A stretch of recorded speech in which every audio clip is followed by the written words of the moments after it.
నీవు చనిపోయిన రోజున నీ భార్య కావచ్చు, నీ పిల్లలు కావచ్చు, నీ ఆస్తి కావచ్చు, నీ తల్లిదండ్రులు కావచ్చు, నీ సామాన్లు కావచ్చు, నీ ఇల్లు, కారు, బండి ఏది రాదు. నువ్వు వేసుకున్న చొక్కా, నువ్వు వేసుకున్న డ్రెస్ కూడా ఇక్కడ వదిలిపెట్టేసి వెళ్ళిపోవాలి. ఇక్కడ బ్రతికినప్పుడు చాలా కనిపిస్తాయి, కానీ చనిపోయిన తర్వాత రెండే రెండు, ఒకటి స్వర్గం, ఒకటి నరకం. నీ ప్రయాణం ఏంటో నువ్వు ఆలోచించుకో. నీ బాధ్యత ఏంటి, అసలు నీ గమ్యం ఏంటి?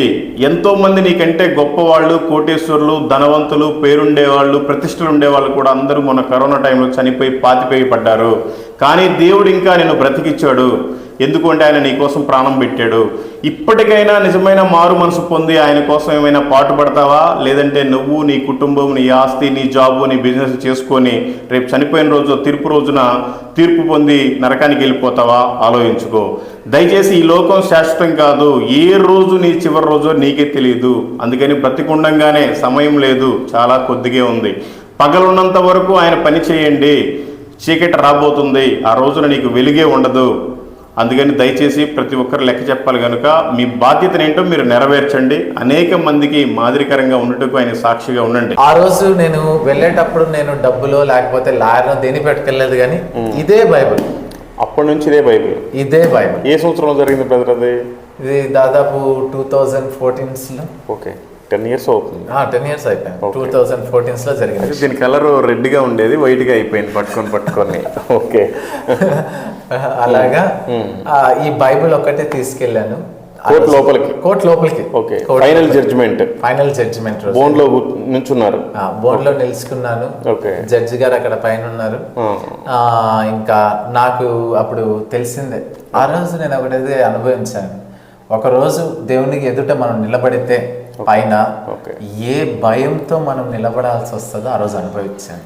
ఆ రోజు అక్కడ నేను నిలబడినప్పుడు బోన్లో ఆ పై స్థానంలో జడ్జి గారు ఉన్నప్పుడు నేను అనుభవించాను. ఆఫ్టర్ కోర్టులో ఉండే ఒక జడ్జి ముందే మనం ఎంత భయపడుతూ మన లైఫ్ ఏంటనేది ఆలోచించుకుంటే భయపడితే 7 సంవత్సరాల కోసమే 7 సంవత్సరాల కోసం. ఆ తర్వాత యుగాలు ప్రభుతో ఉండాలి కాబట్టి ఫైనల్ జడ్జిమెంట్ ఎలా ఉండదు అనేది మీకు భయం ఆ రోజే తెలిసింది. ఆ రోజు తెలిసిందనమాట. ఓకే. ఆ రోజు ఆలోచించా, అంటే జీవన్ మరణాలు నరకంలోనా ఎక్కడ అనేది మనకు తెలిసిపోతుంది కదా. అంటే అంటే నిత్య జీవితం మనము అగ్నిలోనా లేకపోతే నిత్య జీవితం మనము స్వర్గంలోనా అనేది మనకి ఆ రోజే తెలిసిపోతుంది అన్నప్పుడు ఆ రోజు దేవుని ఎదుట ఏ భయభక్తులతో ఎంత భయంతో మనం నిలబడతామనేది దాంట్లో 0.1% నేను అనుభవించాను అనమాట ఆ రోజు. ఓకే. అలాగా నిలబడినప్పుడు ఎలా అంటే నిజంగా చెప్తున్నాను, ఆ రోజు నా గుండె చప్పుడు నాకు చెవులకు వినబడింది. కొట్టుకునే గుండె కళ్ళకి తగిలేదనమాట. ఆ వైబ్రేషన్ అంత ఫాస్ట్ గా, వణుకు, చెమటలు. తెలుసు నేను లోపలికి వెళ్ళాలి అని, జైలుకి వెళ్ళాలని. కానీ ఒక్క ప్రార్థన చేశారు, వణుకుతో ప్రార్థన చేశారు. జడ్జి ముందు బోన్లో ప్రార్థన. నాకు ఒక 5 minutes గ్యాప్ దొరికింది. ఎక్కడ దొరికింది అంటే ఆయన ఫైల్లో రాస్తున్నాడు జడ్జి గారు. ఆడ పైన కూర్చొని రాస్తున్నారు. ఆ 5 నిమిషాల గ్యాప్ లో నాకు మొత్తం విశ్వం అంతా నా కళ్ళ ముందర తిరిగిపోయింది అనమాట. అంత భయము. ఇంకా అప్పుడు ఒక్కటే ప్రార్థన చేశాను అనమాట, సింపుల్ వర్డ్స్ తో. ప్రభువా, ఒకవేళ నువ్వు జైలుకి వెళ్ళడం నీ చిత్తమైతే ఈ బైబిల్ తీసుకెళ్ళడానికి సహాయం చెయ్యి, లోపల జైలు మినిస్ట్రీ చేస్తా. ఒకవేళ కనికిరించి నన్ను వదిలేస్తే నీ నామం ఎరుగని ప్రజల మధ్యకి ఎంతటి దూరమైన నా ప్రాణాలు పోయే వరకు నేను పరిగెత్తి నిస్వార్థ చేస్తా. అయిన 2 నిమిషాలకి ఆ ఫైల్ జడ్జి గారు తీసి బెంచ్ ముందు విసిరేశారు.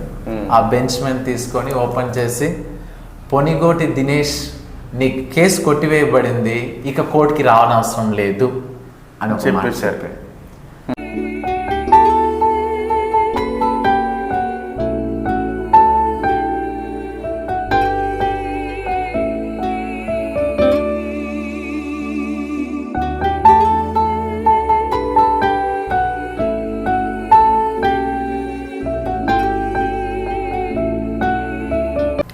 Praise the lord. మీ అందరికీ దేవుని పేరిట వందనాలు. ఈరోజు ఆల్ ఇండియా మిషనరీ ట్రిప్లో భాగంగా ముగించుకొని అస్సాం నుండి వెస్ట్ బెంగాల్లోకి వచ్చాము. వెస్ట్ బెంగాల్లో కూడా ఈ లాస్ట్ మన ఇండియా బార్డర్, భూటాన్ బార్డర్లో ఒక అద్భుతమైన ఒక మిషనరీని కలవటం జరిగింది. ఆయన్ని కలవటం కూడా నిజంగా దేవుని కృప. అది ఎందుకు అంటే మీకు తర్వాత తెలుస్తుంది. బ్రదర్ గారి పేరు దినేష్ పాల్, సిస్టర్ గారి పేరు అనూష. వీళ్ళిద్దరూ కూడా ఆంధ్ర ప్రాంతానికి చెందిన వాళ్ళు. వీళ్ళు ప్రాణాలకి తెగించి మరీ ఒక 100% హిందువులు ఉన్న దేశంలో ఇప్పటి వరకు నేపాల్లో పరిచర్య చేశారు. ఇప్పుడు భూటాన్లో పరిచర్య చేస్తున్నారు. వీళ్ళు ఆ చర్చిలో వాళ్ళని ఈ చర్చిలో వాళ్ళని లాక్కొచ్చి మన చర్చిలో కూర్చోబెట్టుకొని కానుకలు ఇచ్చుకోవటం కాదు. వీళ్ళు ఓన్లీ శిష్యులను మాత్రమే తయారు చేసి అనేక ప్రాంతాలకు పంపిస్తూ ఉంటారు.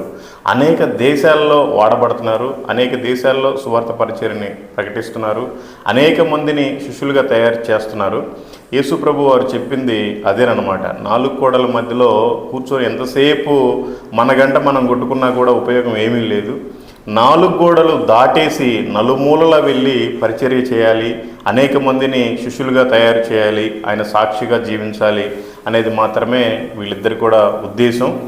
వాళ్ళ మాటల్లో ఈరోజు కూడా అనేక విషయాలు తెలుసుకుందాం. మీరంతా కూడా ఈ వీడియోని లాస్ట్ వరకు చూడండి. బుద్ధి తెచ్చుకొని ఇప్పటికైనా మనం ఎలా సువార్త పరిచర్య చేయాలి, ఇలాంటి వాళ్ళు ఇంత దూరం వచ్చి ఎలా చేస్తున్నారు, కనీసం మనం మన పక్కన వాళ్ళకైనా కూడా ఎలా సువార్తను చెప్పాలి. మన చర్చిలో 1000 మంది ఉంటే ఒక్క శిష్యులను కూడా తయారు చేయం. వీళ్ళకి అసలు చర్చే లేదు, సంఘమే లేదు. ఎలా ఇంతమందిని మిషనరీలుగా తయారు చేసి అనేక ప్రాంతాలకు పంపిస్తున్నారు, సువార్త పరిచర్య జరిగిస్తున్నారు అనేది వారి మాటల్లోనే తెలుసుకుందాం. Thank you. Praise the lord brother, praise the lord sister, praise the lord. మిమ్మల్ని కలవటం దేవుని చిత్తం. నాకైతే చాలా సంతోషంగా ఉంది. నా మనస్ఫూర్తిగా చెప్తున్నాను. అసలు మీలాంటి వాళ్ళని చూసి మీలాంటి వాళ్ళతోటి ప్రార్థన చేసుకుని పోతే కనీసం మీలో ఉన్న అభిషేకం మాకు 10% వచ్చినా చాలు. మేము ఇంకా ఎక్కడ పెడితే అక్కడికి వెళ్ళేసి చేసేస్తాం పరిచయం. అందుకని క్లుప్తంగా మీ మాటల్లో అసలు మీరు ఎలా దేవుడిని నమ్ముకున్నారు, ఎలా దేవుడి పని స్టార్ట్ చేశారు, ఎక్కడ చేశారు, ఇప్పుడు ఏం చేస్తున్నారు, ఏం చేయబోతున్నారు, ఇలాంటివన్నీ కూడా మనం మాట్లాడుకుందాం. ముందుగా మీ పేరు, ఊరు చెప్తే మన వాళ్ళు కూడా కొంచెం తెలుసుకొని మీకోసం ప్రార్థన చేస్తారు. వాళ్ళు కూడా దేవుని పని చేసే అవకాశాలు ఉంటాయి. ప్రైజ్ లార్డ్ అందరికీ. చాలా సంతోషంగా ఉంది. బ్రదర్ అన్నట్లు ఆయన మాత్రమే కాదు, మరి ఆంధ్రప్రదేశ్ నుంచి ఇంత దూరం వచ్చి మరి ఇది నిజంగా దేవుడిని నడిపింపే. ఎందుకంటే అక్కడి నుంచి ఇక్కడ మేము ఉన్నామని అక్కడ వాళ్ళకే సరిగ్గా తెలియదు, కానీ బ్రదర్ మరి ప్రయాణంలో తెలుసుకొని దేవుని ద్వారా ప్రేరేపించబడి ఇక్కడి వరకు మా మధ్య వచ్చి మా కుటుంబంతో మమ్మల్ని కూడా ఉత్సాహపరిచి మరి ఎన్నో విషయాలు మాట్లాడుకోవడానికి దేవుడు సహాయం చేశాడు. అందుని బట్టి దేవునికి స్తోత్రాలు. మరి బ్రదర్ కూడా మేము హృదయపూర్వకంగా థ్యాంక్స్ చెప్తున్నాం. ఎందుకంటే ఎంతైనా ప్రాంతీయ అనుభవం అంటే ఆ ప్రీతి ఉంటుంది కాబట్టి చాలా హ్యాపీగా అనిపించింది. తర్వాత చాలా రోజుల తర్వాత ఏదో బంధువులు వచ్చినట్లుగా ఉందన్నమాట. సంతోషంగా. నా పేరు దినేష్. బాప్తిజం తీసుకున్న తర్వాత దేవునిలోకి వచ్చినాక దినేష్ పాల్గా నా పేరు మార్చబడింది. మా మిస్సెస్ అనుష పాల్. నాకు 2 పిల్లలు, ఒక బాబు ఎల్డర్ సన్ ఆరోన్, చిన్న పాప 1.5 year బేబీ నిస్సీ పాల్. ఇది మా యొక్క ఫ్యామిలీ. బ్రదర్, మీరు ఫస్ట్ హిందూ నుంచి వచ్చారా, బై బర్త్ క్రిస్టియన్సా? హిందూ నుంచి. Hindu, okay okay. మామూలుగా హిందూ బ్యాక్గ్రౌండ్ నుంచి రావడం జరిగింది. ఓకే. అసలు మీరు దేవుడు నమ్ముకోవడానికి గల కారణం ఏంటి? మీరు దేవునికి ఎలా దగ్గర అయ్యారు? మామూలుగా మాది హిందూ సాంప్రదాయాలు పాటించే ఒక కుటుంబం నుంచి రావడం జరిగింది. బై బర్త్ మా ఫ్యామిలీ మెంబర్స్ అందరూ కూడా కట్టర్ హిందూస్. ఈనాటికి కూడా మా ఊరిలో ఒక క్రైస్తవుడు లేడు, ఒక చర్చి లేదంటే మీరు నమ్మగలుగుతారా, ఆంధ్రప్రదేశ్లో ఉన్నారనమాట. ఎందుకంటే మా గ్రామం అంతా మా వాళ్ళే ఉండడము, ఒక ఈ క్యాస్ట్ ఫీలింగ్ వల్ల వీటి వల్ల ఈనాటికి, ఎందుకంటే మా తాత వాళ్ళ నుంచి పొలిటికల్గా మా ఊరిని వాళ్ళే సర్పంచ్లుగా అలా చేస్తూ రావడం వల్ల మా ఫ్యామిలీకి ఒక మంచి గుడ్ ఒపీనియన్ ఉంది. సో మా ఫాదరే ఇంకా మా ఊర్లోకి చర్చ్ రానియకుండా నిలబడున్న దృఢమైన శక్తి అనమాట. అలాగా అయినప్పటికీ దాంతోపాటు ఆ వారసత్వంలో నేను కూడా అలానే పెరిగాను. హైందవులుగా అంటే ఇంకా హైందవ మత ప్రాక్టీసెస్లో కానివ్వండి, శివుని పూజలో ఎక్కువగా ఉండేవాడిని. లింగం ఎదుట మెడిటేషన్స్ చేస్తూ అనేక దినాలు 3 రోజులు 4 రోజులు అలాగా ఉపవాసం ఉంటూ మెడిటేషన్ చేయడము, ఇలాంటివన్నీ ఎన్నో ప్రాక్టీసెస్ అన్ని చేస్తూ వచ్చాను. కాకపోతే ఎన్ని ప్రాక్టీసెస్ చేసినప్పటికీ నా లైఫ్ అయితే మాత్రం, నాలో ఉన్న లైఫ్ మాత్రం సరైన రీతిలో నడవలేదు. ఎందుకంటే చిన్నప్పటి నుంచి నేను ఒక ఇంట్రోవర్ట్ పర్సన్. అంటే లోపల మానసికంగా ఏది జరిగినా నేను లోపలే ఆలోచించుకోవడము, లోపల బాధపడడం అలాగా. మా నాన్న రైల్వే డిపార్ట్మెంట్లో వర్క్ చేసేవాళ్ళు. కాబట్టి ట్రాన్స్ఫర్ అవుతూ వేరే వేరే ప్లేస్ కి వెళ్తూ ఉండేవాళ్ళం. కాబట్టి స్థిరమైన ఫ్రెండ్ సర్కిల్ కూడా ఉండేది కాదు. ఎక్కడ బ్రదర్? రేణిగుంట. రేణిగుంటలో పుట్టాము, కానీ ఇప్పుడు అక్కడ ఉండింది లేదా. Okay okay okay. ఆ తర్వాత మీరు పెరిగిందంతా ఎక్కడ? పెరిగిందంతా మా ఫాదర్ గుంతకల్లో ట్రాన్స్ఫర్ అయ్యి అక్కడ ఉండగా నన్ను హాస్టల్లో వేయడం జరిగింది. సో నేను కర్నూలులో 8th క్లాస్ నుంచి నా ఇంజనీరింగ్ లైఫ్ అంతా, ఇంజనీరింగ్ అయిపోయిన తర్వాత 3 years కూడా నేను కర్నూలులోనే ఉన్నాను. అంటే నా childhood, young teenager life and youngster complete గా నాది కర్నూలులోనే జరిగింది. ఓకే. మీరు అసలు ఎందుకు దేవుడిని నమ్ముకోవాల్సి వచ్చింది? ఈ లైఫ్లో, ఈ కర్నూలులో ఉండేటప్పుడే నా లైఫ్ కంప్లీట్గా స్పాయిల్ అయింది. ఎప్పుడైతే తల్లిదండ్రులతో ఉన్నానో అప్పటి వరకు ఒక విధమైన భయభక్తులు కలిగి నడుచుకునే వాళ్ళం. ఎప్పుడైతే బయటకు వెళ్ళిపోయిన తర్వాత ఏమైందంటే, ఈ కర్నూలులో మీకు అందరికీ తెలిసిందే, కర్నూలులో కాస్త ఈ అప్పట్లో చాలా ఫ్యాక్షనిజము, భయంకరమైన గొడవలు, చిన్న చిన్న మాటకు కూడా చంపునేసేవారు. అలాంటి పరిస్థితిలో నాకు ఆల్రెడీ నాకున్న మనస్తత్వానికి వేసేటప్పటికి చాలా హెరాస్మెంట్ అనేది అనుభవించాను. కాకపోతే ఆ హెరాస్మెంట్లో ఏం జరిగిందంటే, నేను ఒక నిర్ణయం తీసుకున్నాను. నేనైతే దేవుళ్ళు లేను కాబట్టి ఏంటి, నన్ను నేను నిలదొక్కుకోవాలంటే తిరిగి బూతులు తిట్టాలి, తిరిగి కొట్టాలి, నన్ను నేను కాపాడుకోవాలి అన్న దాంతో గొడవలు పడ్డము, చెడు స్నేహాలు, సిగరెట్ తాగడము, మందు తాగడము, ఇంకా గాంజా తాగడం అన్ని స్టార్ట్ అవ్వడం జరిగాయి అనమాట. ఇంటర్మీడియట్కి అంతా నా లైఫ్ చాలా ఘోరమైన స్థితిలోకి వెళ్ళిపోయింది. ఇంకా ఈ బీటెక్ వచ్చేటప్పటికల్లా ఇంకేమైపోయిందంటే, ఒకరిని కొట్టడము హీరోయిజం లాగా ఫీల్ అయ్యే వాళ్ళం అనమాట. అంటే ఇంకా ఎంత క్రూయల్ గా మైండ్ సెట్ అయిపోయిందంటే, ఈ ఏదైతే నన్ను నేను సర్వైవ్ చేసుకోవడానికి దిగిన ఆ లైఫ్ వేరొకరు సర్వైవల్ ని కూడా పాడు చేసేంత. అంటే ఎలా అంటే, తాగేసినప్పుడు ఎంటర్టైన్మెంట్ కోసము జూనియర్స్ ని తీసుకొచ్చి పంచ్ పవర్ చెక్ చేయడానికి వాళ్ళని రక్తాలు వచ్చేటట్లు కొట్టేదన్నమాట, ఎవరు పంచ్ గట్టిగా తగులుతుందని. రాత్రి అంతా తాగి అలాగే హెరాస్ చేసేవాళ్ళని అనమాట. అంటే నేను ఖచ్చితంగా చెప్తాను, నా బీటెక్ లైఫ్లో అంటే హోల్ ఇయర్ అంతా నా షర్ట్ మీద బ్లడ్ ఎక్కువగా ఉండేది. వేరే వాళ్ళు చదువుకునేటప్పుడే అంత రౌడీజం లా చేశారు. రౌడీజం, రోడ్ల మీద గొడవలు పడ్డాలు, గ్రూప్ ఫైట్స్, ఈ పొలిటీషియన్స్ తో పాటు తిరగడాలు, అదొక పెద్ద హీరోయిజం లాగా ఫీల్ అయిపోయి తిరిగే వాళ్ళం అనమాట. అలాగా కంప్లీట్ సిన్ఫుల్ లైఫ్ లోకి ఎంటర్ అయ్యాము. చెయ్యని పాపం అంటూ ఏమీ లేదు అనొచ్చు సింపుల్ గా. ఆ టైంలో దేవుణ్ణి ఎలా నమ్ముకున్నారు? అలా దేవుణ్ణి అంటే నమ్ముకోవడం, ఆ టైంలో దేవుణ్ణి నమ్ముకోలేదు, కానీ దాని తర్వాత ఏంటంటే ఒకరిని అంటే ఒక చిన్న సిచ్యువేషన్ జరిగింది నా లైఫ్లో. అది నా లైఫ్ని బాగా కుదిపేసింది. ఎంత కుదిపేసింది అంటే, ఒక సైకిక్ బిహేవియర్లోకి నన్ను తీసుకెళ్ళిపోయింది. ఆల్రెడీ ఈ టైప్ ఉన్న బిహేవియర్ ఇంకా సైకిక్ పీక్లోకి రీచ్ అయిపోయి, ఎలాగా అంటే నన్ను నేను గాయపరచుకోవడము, సిగరెట్లతో కాల్చుకోవడం, బాటిల్తో తలబగలు కొట్టుకొని రక్తాలు తెచ్చుకోవడము, చాక్స్తో కోసుకోవడము, ఇలాగ సైకిక్ బిహేవియర్ అయిపోయింది. అంటే ఇప్పుడు కాలితే ఏడుపు వస్తుంది, నేనేంటంటే కాల్చుకొని నవ్వుకునేవాడిని అనమాట. అంటే ఆ నొప్పి నాకు ఆనందాన్ని ఇచ్చేది. అంత సైకిక్ లాగా అయిపోయింది.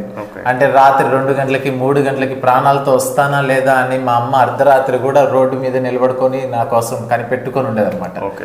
అలాగ ఉంటూ చాలా పోలీస్ కేసెస్లో నా మీద పోలీస్ కేసెస్ అన్నీ పడ్డాయి. దాంట్లో ముఖ్యంగా 2 మర్డర్ కేసులు అనేవి నా మీదకి వచ్చాయి. 2 మర్డర్ కేసులు వచ్చాయి. ఒక కేసు అయితే, అంటే దాన్ని క్లియర్గా చెప్పకపోయినా ఉద్దేశంగా, అంటే చనిపోవాలని, అప్పటికి నేను ఇంకా దేవుళ్ళో లేను, చనిపోవాలని నాపరాయి తీసుకొని తల నుజ్జుగా పగలగొట్టినప్పటికీ మనిషి కోమాలోకి వెళ్ళిపోయి, వేరే వాళ్ళని నాపరాయి తీసుకొని తల మీద పగలగొట్టారు, గొడవల డ్యామేజ్ అయిపోయి 3 నెలలు కోమాలో ఉండిపోయాడు. అది మర్డర్ అటెంప్ట్, ఫస్ట్ మర్డర్ కేసుగా అయింది, కానీ అబ్బాయి కోమాల నుంచి బయటికి రాగా మర్డర్ అటెంప్ట్ కేసుగా అయింది. అది అటెంప్ట్ మర్డర్ కేసుగా పడింది అనమాట. అప్పుడు కూడా నేను సెంట్రల్ జైల్లో ఉన్నాను కొన్ని రోజులు. మళ్ళీ తర్వాత బయటికి రావడం కర్నూలు సెంట్రల్ జైల్లోనే ఉన్నాను. దాని తర్వాత మళ్ళీ బయటికి రావడం జరిగింది. దాని తర్వాత బయటికి వచ్చిన తర్వాత, బయటికి రావడం అంటే బయటికి కేసు నుంచి బయటికి కాదు, జైలు నుంచి బయటకు వచ్చిన తర్వాత మళ్ళీ కొంచెం డబ్బులు ఇచ్చి దాన్ని మేనేజ్ చేసి కొన్ని నెలలకి క్లోజ్ చేసేసాం. రాజుడికి మీరు ప్రభు నమ్ముకోను లేదు.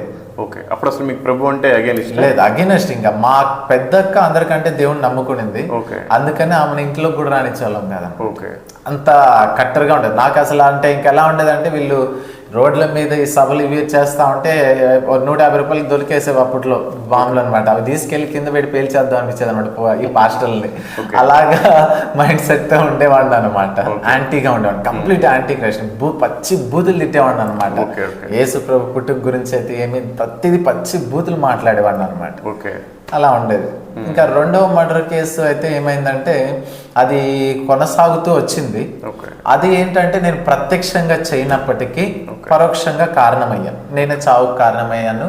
ఆ మనిషి చనిపోయారు. అందుకని ఆ కేసు అయితే 6 సంవత్సరాలు నడిచింది. ఈ గ్యాప్ లో ఏమైందంటే మన వాళ్ళు అంటూ ఉంటారు కదా పెద్దవాళ్ళు, పెళ్లి చేస్తే చక్కబడతాడని, అలాగా పెళ్లి చేశారు అనమాట. అలాగా పెళ్లి చేశారు. నాకుండే పిచ్చికి ఈమెని ఎంత హెరాస్ చేసేవాడిని అంటే ఇంకా చూస్తే ఇవన్నీ ఘాట్లే ఉంటాయి. కొట్టి మొత్తం రక్తాలు తెప్పించి చీల్చేసి మళ్ళీ హాస్పిటల్ తీసుకెళ్లి కుట్లు వేయించేసేవాడిని. అంత ఘోరంగా హెరాస్ చేశాను అంటే ఇంకా బానిస కుక్కలాగే అనమాట. నేను మందు తాగేంత వరకు అలా నిలబడుకొని ఉండాలి, కదిలినా కోపం వస్తుంది. ఇంకా అంటే ఆమ్లెట్ లో సాల్ట్ సరిగ్గా వేయలేదని చెప్పి ప్రెగ్నెంట్ గా ఉండేటప్పుడు కాలుతో బిడ్డ తల్లి చనిపోవాలని కొట్టి అంత మూర్ఖంగా ఉండేవాడు అనమాట. అలా ఉండేది. కానీ పెళ్ళి కాకపోతే దీనిలో అద్భుతమైన విషయం ఏంటంటే మా మిస్సెస్ కి ముందు నుంచి దేవుడు తెలుసు. అక్కడ దేవుడు మా ఇంట్లోకి ఎంటర్ అయినట్టే అనమాట. ఏంటంటే ఇంకా ఈ అమ్మాయి RCM చర్చికి వెళ్ళేది, కానీ నామకార్థంగా. మిషన్ స్కూల్లో చదువుకుంది, నామకార్థంగా వెళ్ళేది. బహుశా అప్పట్లో నాకైతే తెలియదు, కానీ ప్రార్థన చేసేదో మరి ఏం చేసేదో గుట్టు చప్పుడు కాకుండా చేసేదో తెలియదు. అలా జరిగింది. దాని తర్వాత పెళ్ళైన 4 నెలలకి మా మధ్య కూడా డిస్టర్బెన్సెస్, ఈ అమ్మాయి ఇంట్లో ఉండడము. అప్పుడు నా లైఫ్ లో ఒక థాట్ స్టార్ట్ అయింది. ఒక థాట్ ఏంటంటే ఎందుకు ఈ జీవితం అని విరక్తి అనమాట. ఆల్రెడీ ఉన్న కేసులు, ఉన్న నా సిచ్యువేషన్, ఇంట్లో అమ్మా నాన్నకి చెడుగానే, సమాజంలో చెడుగా, భార్యకి ఎటు చూసుకున్నా నన్ను నేను ఎక్కడా నాకంటూ ఒక కారణం దొరకలేదు. అప్పుడు నేను చనిపోవాలని డిసైడ్ అయ్యాను. ఫుల్ తాగేసి పొద్దున్నుంచి రాత్రి దాకా తాగి లారీ కింద పడిపోయి చనిపోవాలని హైవేకి కూడా వెళ్ళిపోయినమాట. బండి ఎక్కడో పెట్టి హైవేకి కూడా వెళ్ళిపోవడం జరిగింది.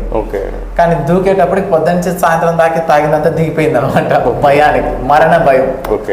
అలాగా కాలేదు, నా వల్ల కాలేదు. కానీ నాకేంటంటే ఈ దినేష్ చచ్చిపోవాలి, ఒక నూతన దినేష్, ఒక నూతన జన్మ కావాలి, ఒక న్యూ లైఫ్ స్టార్ట్ చేయాలి. ఈ సమాజంలో అది కుదరదు. ఎలాగా అన్నప్పుడు ఒక్క ఆలోచన, ఒక్క మాట నాలో స్ట్రైక్ ఏంటంటే ఎక్కడో విన్న సువార్త, యేసు ప్రభువుని నమ్ముకుంటే నూతన జన్మ వస్తుంది.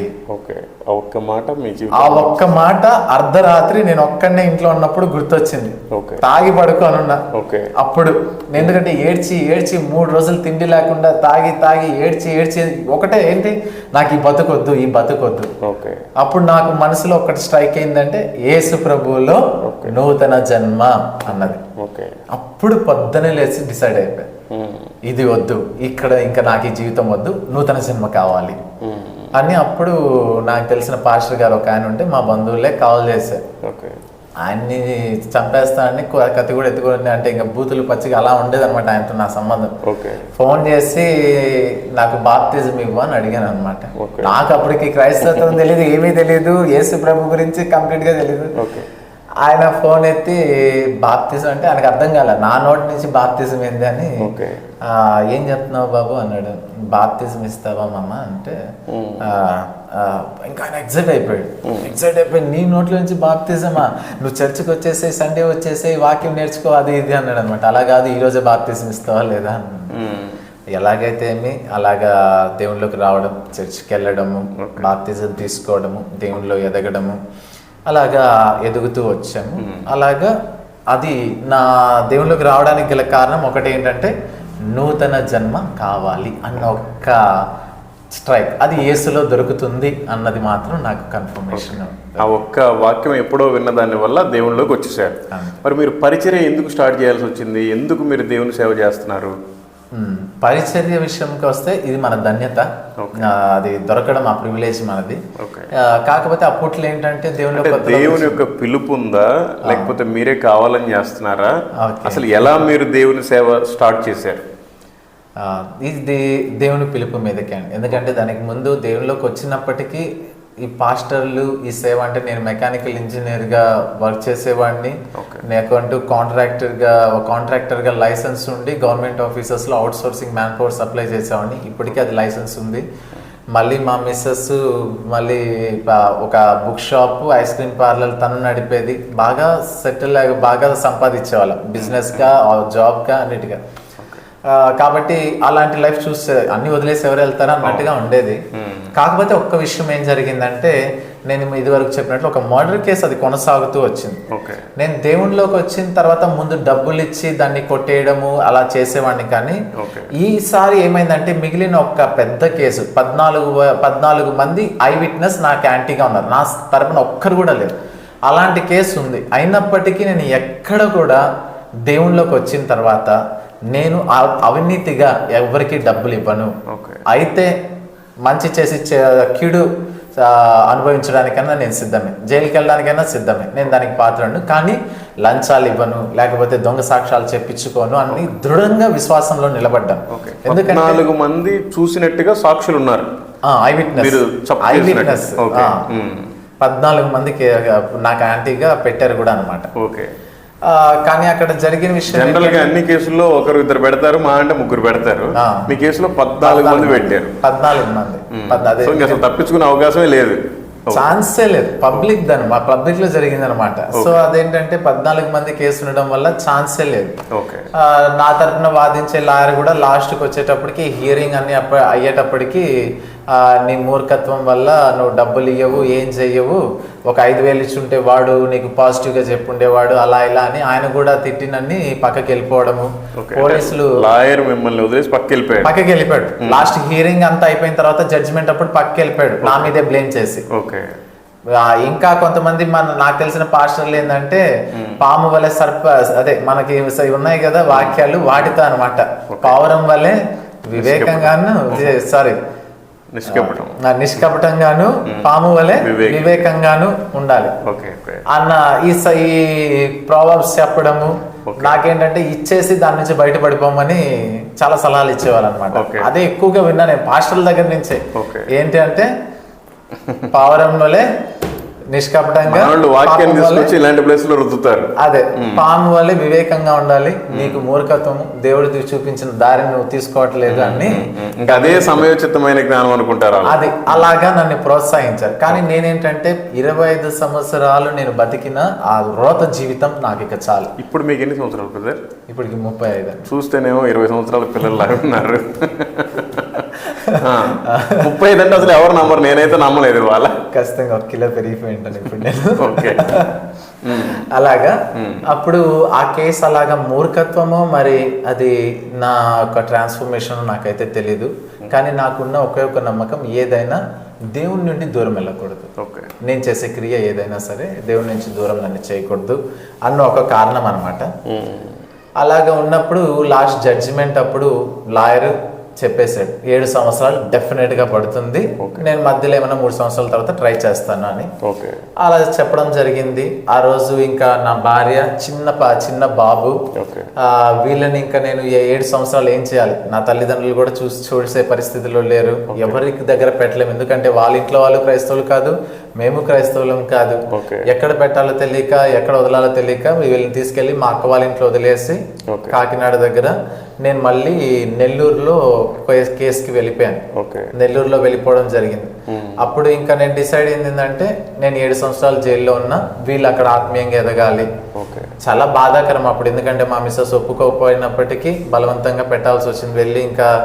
వెళ్ళాను. అప్పుడు ఆ రోజు ఈ రోజుకి మా కళ్ళ ఎదుటనే ఉందన్నమాట. ఇప్పటికీ నా కళ్ళ ఎదుటనే ఉంది, ఎందుకంటే ఆ రోజు జరిగిన అద్భుతం అలాంటిది. ఆ రోజు నేను వెళ్ళేటప్పుడు నేను డబ్బులో లేకపోతే లాయర్లో దేని పెట్టుకెళ్ళలేదు, కానీ ఇదే బైబిల్.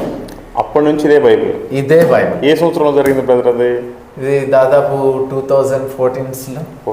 10 years అవుతుంది. 10 years అయిపోయింది. 2014లో జరిగింది. దీని కలర్ రెడ్ గా ఉండేది, వైట్ గా అయిపోయింది పట్టుకొని. అలాగా ఈ బైబిల్ ఒక్కటే తీసుకెళ్ళాను కోర్టు లోపలికి. ఫైనల్ జడ్జిమెంట్ బోన్ లో నిల్చున్నారు. బోన్ లో నిలుచుకున్నాను. జడ్జి గారు అక్కడ పైన ఉన్నారు. ఇంకా నాకు అప్పుడు తెలిసిందే, ఆ రోజు నేను ఒకటైతే అనుభవించాను. ఒకరోజు దేవునికి ఎదుట మనం నిలబడితే పైన ఓకే.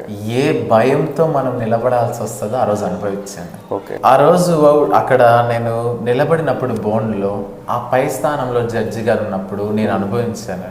అంటే ఆఫ్టర్ కోర్టులో ఉండే ఒక జడ్జి ముందే మనం ఇంత భయపడుతూ మన లైఫ్ ఏంటనేది ఆలోచించుకుంటే భయపడితే 7 సంవత్సరాల కోసమే 7 సంవత్సరాల కోసం, ఆ తర్వాత యుగాలు ప్రభుతో ఉండాలి కాబట్టి ఫైనల్ జడ్జిమెంట్ ఎలా ఉండదు అనేది మీకు భయం ఆ రోజే తెలిసింది. ఆ రోజు తెలిసిందనమాట. ఓకే. ఆ రోజు ఆలోచించా, అంటే జీవన్ మరణాలు నరకంలోనా ఎక్కడ అనేది మనకు తెలిసిపోతుంది కదా.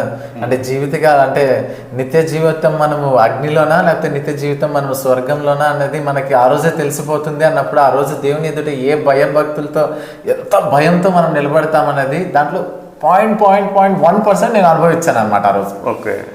అలాగా నిలబడినప్పుడు ఎలా అంటే నిజంగా చెప్తున్నాను, ఆ రోజు నా గుండె చప్పుడు నాకు చెవులకు వినబడింది. ఓకే. కొట్టుకునే గుండె కళ్ళకి తగిలేదనమాట. ఆ వైబ్రేషన్ అంత ఫాస్ట్ గా, వణుకు, చెమటలు కారిపోతా, అంటే ఇంకా విధమైన భయం అనమాట. వెళ్ళాలి, భార్య బిడ్డలేమో అనాథలైపోతారు, చూసుకునే వాళ్ళు లేరు. ఎందుకు? క్రీస్తుని నమ్ముకున్నందుక. అలాగా అసలు వేదన అనమాట. భార్య బిడ్డలో ఒక ఆందోళన, నా సెల్ఫ్ లైఫ్ డిస్ట్రాయ్ అయిపోతుంది. 7 సంవత్సరాలు ఇంకా తర్వాత వచ్చిన తర్వాత ఎవరు ఎక్కడ ఏంటి, ఇంకా ఆ ఆందోళనలో ఇంకా అక్కడ నిలబడి ఒక్కటే ఒక ప్రార్థన చేశానండి. నాకు తెలుసు నేను లోపలికి వెళ్ళాలి అని, జైలుకి వెళ్ళాలని, కానీ ఒక్క ప్రార్థన చేశాను, వణుకుతో ప్రార్థన చేశాను. జడ్జి ముందు బోన్లో ప్రార్థన. నాకు ఒక 5 minutes గ్యాప్ దొరికింది. ఎక్కడ దొరికింది అంటే ఆయన ఫైల్లో రాస్తున్నాడు జడ్జి గారు, ఆడ పైన కూర్చొని రాస్తున్నారు. ఆ 5 నిమిషాల గ్యాప్ లో నాకు మొత్తం విశ్వం అంతా నా కళ్ళ ముందర తిరిగిపోయింది అనమాట, అంత భయము. ఇంకా అప్పుడు ఒక్కటే ప్రార్థన చేశాను అనమాట, సింపుల్ వర్డ్స్ తో, ప్రభువా ఒకవేళ నువ్వు జైలుకి వెళ్ళడం నీ చిత్తమైతే ఈ బైబిల్ తీసుకెళ్ళడానికి సహాయం చెయ్యి, లోపల జైలు మినిస్ట్రీ చేస్తా. ఒకవేళ కనికిరించి నన్ను వదిలేస్తే నీ నామం ఎరుగని ప్రజల మధ్యకి ఎంతటి దూరమైన నా ప్రాణాలు పోయే వరకు నేను పరిగెత్తి నిస్వార్థ చేస్తా అని ఆడ సమర్పించుకున్నా. నాకు అప్పటికీ నమ్మకం లేదు నేను అక్కడ అంటే జైలుకే వెళ్ళాలి. జస్ట్ ఒక చిన్న మాట వేసానంతే దేవుని ఎదుట, అంతే. అయిన 2 నిమిషాలకి ఆ ఫైల్ జడ్జి గారు తీసి బెంచ్ ముందు విసిరేశారు. ఆ బెంచ్ మీద తీసుకొని ఓపెన్ చేసి, పొనిగోటి దినేష్ నీ కేసు కొట్టివేయబడింది, ఇక కోర్టుకి రావనవసరం లేదు అని చెప్పేశారు. నాకు ఇంకా గందరగోళం అయిపోయింది, ఏమి అర్థం కాలేదు అనమాట. అన్ఎక్స్పెక్టెడ్, అసలు ఏమి అర్థం కాలేదు. అంటే ఒక్క నిమిషం మైండ్ అంతా బ్లైండ్ అయిపోయినట్లు అయిపోయింది. అయిపోయింది. రెండోసారి మళ్ళీ ఆయన బెంచ్ మ్యాన్ రిపీట్ చేశాడు అదే మాట. కానీ నిజంగా చెప్తున్నాను, ఆ రోజు ఆయన మళ్ళీ రెండోసారి అన్నప్పుడు నా చెవులు అంతా ఒక విధమైన సౌండ్, అంతా గందరగోళం అయిపోయింది నా మైండ్. రెండోసారి బోర శబ్దంతో దేవుని స్వరం ఏమని వినబడిందంటే, ఆయన మాట్లాడేటప్పుడు ఆయన స్వరం కాదు, దేవుని స్వరం వినబడింది బోర శబ్దంతో. నీ పాపాలు క్షమించబడ్డాయి, ఇక ఎన్నడూ ఆ పాపాలని జ్ఞాపకం చేసుకోను అన్న మాట గంభీరమైన శబ్దంతో వినబడినప్పుడు నా ఒళ్ళంతా వణికి చెమటలతో కన్నీటితోనే మోకరిల్లి ఆయనని నేను ఆ రోజు ఎంతగా హద్దుకొని ఏడ్చానంటే, ప్రభువా అని. అక్కడే కింద కూర్చున్నారా?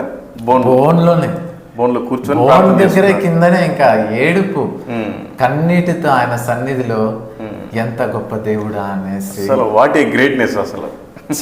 ఈ రోజుకి ఇన్ని 10 సంవత్సరాలు దాటినప్పటికీ ఈ రోజుకి మాకు కానీ ఆ లాయర్కి కానీ ఎవ్వరికి తెలియనిది ఏంటంటే ఎలా కేసు కొట్టేశారు.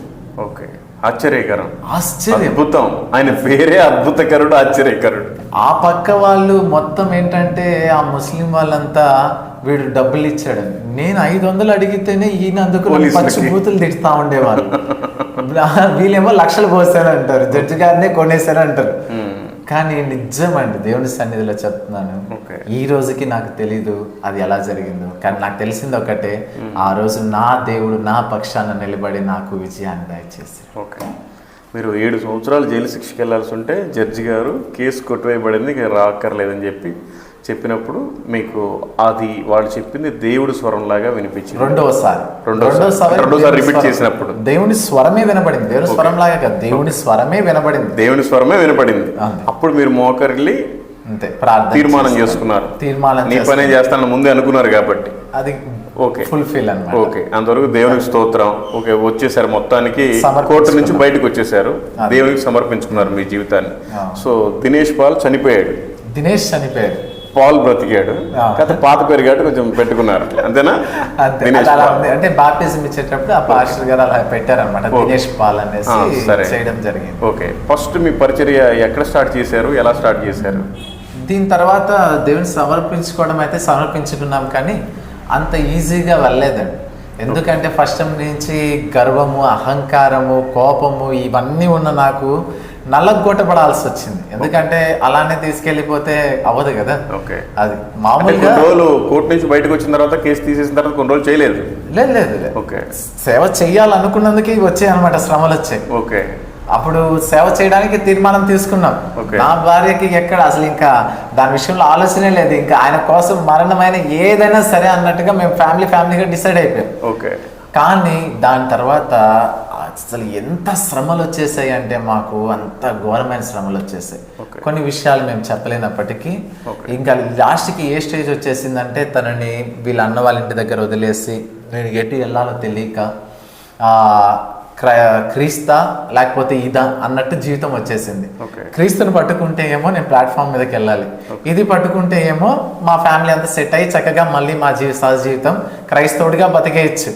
నేను తీసుకున్న తీర్మానం సైడ్ వెళ్ళాలంటే మాత్రం ఏంటా అన్నది సిచ్యువేషన్ వచ్చినప్పుడు నేను క్రీస్తుని చూస్ చేసుకొని ఏదవుతుందో అది అవుతుంది చూద్దామని ఒంటి మీద ఉన్న బట్టతోనే ఒక చిన్న బ్యాగు, దాంట్లో ఒక టవల్, ఒక జత బట్ట, రూపాయి చిల్లి గవ్వ లేకుండా రోడ్డు మీద అడుగు పెట్టి 10 రోజులు అడుక్కునే వాళ్ళతోనే సహజ జీవితము అంటే ఇంకా ఏమంటారు అది నార్మల్గా ప్లాట్ఫామ్ మీద పడుకోవడము, అసలు అది చెప్పలేని వేదన. లూకా సువార్త 10వ అధ్యాయం యేసుప్రభు వారి శిష్యులకి చెప్పింది కూడా అదే, మీరు కూడా అలాగే వచ్చారు బయటికి. అంతే, ఇంకా ఎలా అంటే అసలు అది ఘోరమైన లైఫ్. నేను అసలు నా లైఫ్లో ఎక్స్పెక్ట్ చేయలేదు అలా జరుగుతుందని. అర్ధరాత్రులు ఒంటరిగా అసలు లైట్. ఎక్కడికి వచ్చారు? నెల్లూరులోనే జరిగింది ఇదంతా. ఓకే, మీరు అప్పటికి నెల్లూరులో ఉన్నారు. ఫైనల్ జడ్జిమెంట్ జరిగింది కర్నూలులోనా? నెల్లూరులో జరిగింది. నెల్లూరు కోర్టులో జరిగింది. ఓకే, నెల్లూరు కోర్టులో ఫైనల్ జడ్జిమెంట్ జరిగింది. ఇది సెకండ్ మర్డర్ కేసుది. ఓకే, అప్పుడు ఇంకా అసలు 10 రోజులు తను వేదన చిన్నది కాదు. ఎందుకంటే నేను అలా ఉన్నప్పుడు తనేమి హ్యాపీగా ఉండలేదు కదా. తను కూడా అలా వస్తానంటది అనమాట, అమ్మ వద్దు ప్లాట్ఫామ్ మీద అవ్వదు అనేసి తనని నేను ఫోర్స్ చేయడం. అలాగా 10 రోజులు 10 రోజులు ఓకే అడుక్కునే వాళ్ళతోటి గడిపారు. నెక్స్ట్ అక్కడ నల్లగొట్టబడ్డాం. అది మెయిన్ పార్ట్ ఏంటంటే ఆ శ్రమల్లో 10 రోజులు ఫుడ్డే లేదండి. ఓకే, మంచి నీళ్ళు తప్ప 10 రోజులు ఏమి తీసుకోలేదు. మొత్తం పిచ్చోళ్ళలాగా హెయిర్ పెరిగిపోయి మొత్తం సన్నగా అయిపోయి ఘోరం అనమాట నా పరిస్థితి. అలాగా వెళ్ళిపోయి దేవుడు నలగొట్టాడు నన్ను, మామూలుగా కాదు, మొత్తం కరిగిపోయింది అనమాట. అసలు మామూలుగా కాదు, అహంకారము మొత్తం వాష్ అవుట్ అయిపోయాయి. అక్కడి నుంచి డైరెక్ట్ గా దేవుడు ఈ 10 రోజుల్లో నేను ఒక మంచి మాట చెప్పమంటారా, ఆ రోజు నాతో ఉన్నది మళ్ళీ ఇదే బైబిలే. ఇదే బైబిలే. అర్ధరాత్రి ఎవరూ లేకుండా ఒంటరిగా భయముతో వణుకుతో దీన్ని పట్టుకొని కౌగలించుకొని ఏడ్చి పడుకున్న రోజులు, రాత్రులు ఎన్నో. 10 రోజులు ఇదే ఈ బైబిలే. నా యేసే నాతో ఉన్నాడు ఎన్ని శ్రమలైనా అన్నది. నేను నిజంగా ఆ శ్రమల్లో దేవుడిని ఎక్కువగా ఎక్స్పీరియన్స్ చేశాను. బైబిల్ చదవడం, పిచ్చోడ్లాగా తిరుగుతూ ఉండడం ఎంతో కానీ ఇది మాత్రం వదలలేదు. దాని తర్వాత అక్కడి నుంచి డైరెక్ట్గా 10 రోజుల తర్వాత దేవుడి ఒక దర్శనం ఇచ్చి మమ్మల్ని గుడిపల్లిపాడు నెల్లూరులోనే ఒక గ్రామంలోకి తీసుకెళ్లారు. అక్కడ మేము 2.5 సంవత్సరం సేవ చేసాం. అప్పుడు 2.5 సంవత్సరం సేవ చేసాము నెల్లూరులో. దేవుడు కృపను బట్టి చక్కగా అక్కడ సంఘం కట్టబడింది. 150 మంది విశ్వాసుల మధ్య చక్కగా సేవ చేసాము. దాని తర్వాత దేవుడు నాకు జ్ఞాపకం చేశాడు, ఏంటి నువ్వు నీ పిలుపు, నిన్ను నేను ఎలా పిలుచుకున్నాను, నువ్వు తీసుకున్న తీర్మానం ఏంటి, ఇక్కడ కూర్చొని పాస్టరింగ్ చేయడం సొంత జిల్లాలో కాదు, పక్క జిల్లాలో కాదు, వారానికి 15,000 దాకా కానుకలు వచ్చే సంఘము, చక్కగా ఐఏఎస్ ఆఫీసర్లు ఉన్నారు. అండమాన్ నికోబార్స్ లో ఇప్పుడు సునీల్ అని చెప్పి ఐఏఎస్ ఉన్నారు. ఆయన మా చర్చ్ బిలీవరే. అంత మంచి సంఘము, అంత ఎంఆర్ఓలు ఎస్ఐలు అందరూ ఉండే సంఘము. దాన్ని వదిలి రావాలంటే చాలా కష్టం అనిపించింది అనమాట. అయ్యా 2.5 సంవత్సరం ఇంత కష్టపడ్డామే, అర్ధరాత్రి. మీరే ఓన్ గా వాళ్ళందరినీ సంపాదించారా? లేదు, అది ముందు వాళ్ళు క్రైస్తవులుగా ఉండి చెదిరిపోయి సంఘం కొలాప్స్ అయి ఉన్నది. దాన్ని మేము మళ్ళీ సంఘాన్ని కట్టి సండే స్కూల్ మొదలుపెట్టి వాళ్ళ ద్వారా మళ్ళీ అందరినీ గ్యాదర్ చేస్తూ మళ్ళీ సంఘాన్ని బలపరిచాం. ఓకే, ప్రభు అప్పుడు మీకు గుర్తు చేశారు మీ పిలుపు ఏంటి 2.5 సంవత్సరం. కానీ 2.5 సంవత్సరంలో దేవుడు మమ్మల్ని ట్రైన్ చేశాడు. ఓకే, పరిచర్య బయటికి వెళ్తే ఎలా చేయాలి ఏంటనేది అక్కడ ట్రైన్ చేశారు. కానీ ఆ ట్రైనింగ్ లో కూడా అనేక మంది దీవించబడ్డారు. ఓకే, దాని తర్వాత ఎట్టకేలకి 2 నెలలు చాలా పోరాటం, ఇవన్నీ వదిలేసి అమ్మ సంఘాన్ని వదిలేసి వెళ్ళిపోతే ఎక్కడ అన్నట్టుగా. కానీ దేవుడు ఇది నీది కాదురా బాబు, నాది సంఘం, నువ్వు బయలుదేరు అని ఒక మాటతో దేవుడు కదిలిచ్చాడు. ఎక్కడికి వచ్చారు? అప్పుడు నేపాల్ అని చెప్పొచ్చు, మధ్యలో బీహార్ లో కూడా సేవ చేయడం జరిగింది. డైరెక్ట్ గా నేపాల్ గురించి నేపాల్ వచ్చారు. Nellore to Nepal. Okay, Nellore to Nepal రావడం జరిగింది. అక్కడ నేపాల్ లో అందరూ 100% హిందూస్ కదా, ఎలా స్టార్ట్ చేశారు? ఎవరన్నా సపోర్ట్ చేశారా? ఎవరన్నా సహాయం చేశారా? నెల్లూరు నుండి నేపాల్కి వచ్చాం. కానీ ఎలా వచ్చాము అంటే మాత్రం ఏమీ లేకుండానే వచ్చాం. ఓకే, ఇద్దరు వచ్చారు. ఎందుకంటే అప్పటికే 2 పిల్లలు? లేదు, ఒక బాబు, చిన్ని బాబు, సంఖలో ఉండే బాబు. అప్పుడు నేను, నా భార్య, చిన్న బాబు, 4,000 రూపాయల చేతిలో 2 బ్యాగులు. అంతకు మించి ఎక్కడ ఉండాలో తెలీదు, ఎక్కడికి వెళ్ళాలో తెలీదు, ఏమీ తెలీదు. ఒకటే తెలుసు, దేవుడు మమ్మల్ని నేపాల్కి పిలిచాడు. అంతే, వెళ్ళడం జరిగింది. అక్కడ క్షత్రియులు అంటారు కదా, క్షత్రియ భవన్ అంటారు. ఆ ఏరియాలో మేము ఫస్ట్ ప్లేస్ అవడం జరిగింది. ఎందుకంటే అక్కడ ఇల్లు దొరికింది. అది అడవి ప్రాంతం.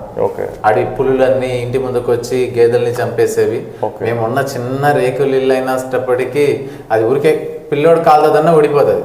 అయినప్పటికీ దేవుడు చాలా గొప్పగా కాపాడుతూ మమ్మల్ని ఏ హాని లేకుండా సంరక్షిస్తూ తీసుకొచ్చాడు.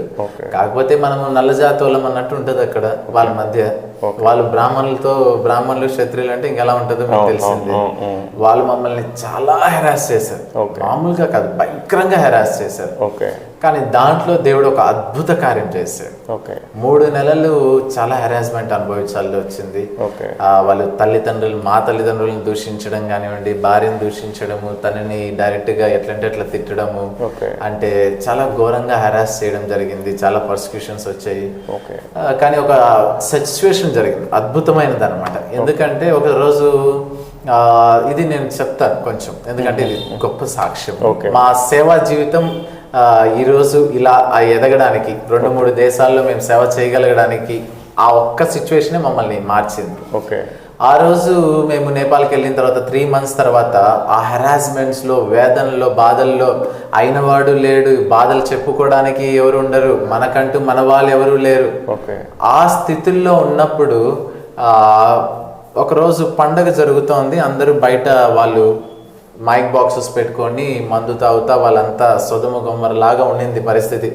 మేము బిక్కుమంట కామ్గా లోపల ఉండి బాత్రూమ్ కని బయటికి రాగానే వాళ్ళ డిస్కషన్ అనమాట. పచ్చి బూతులు, వీళ్ళు ఇలాంటి వాళ్ళు అలాంటి వాళ్ళు మత మార్పిడి చేస్తారు అది ఇదని వాళ్ళు మాకు వినబడేటట్టు కావాలని గట్టిగా నవ్వుకుంటా ఎగతాలు చేస్తా ఉన్నారు. ఆ రోజు లోపలికి వచ్చి నేను నా భార్య ఒకరి చేతిలో ఒకరు పట్టుకొని 12 గంటల దాకా ఎంత ఏడ్చామంటే, ప్రభువా నీ సేవ అంటే సేవ చేస్తే అంటే మేము తినడానికి కూడా అర్హులం కాదు. ఎందుకంటే వాళ్ళు అలానే తింటారనమాట. వీళ్ళ బతుకులకి బిడ్డలకి పాలు కూడా కావాలా అంటే, ఎందుకంటే బిడ్డకి పాలు అంటే ఎందుకు అంటే ఇది చెప్తాను.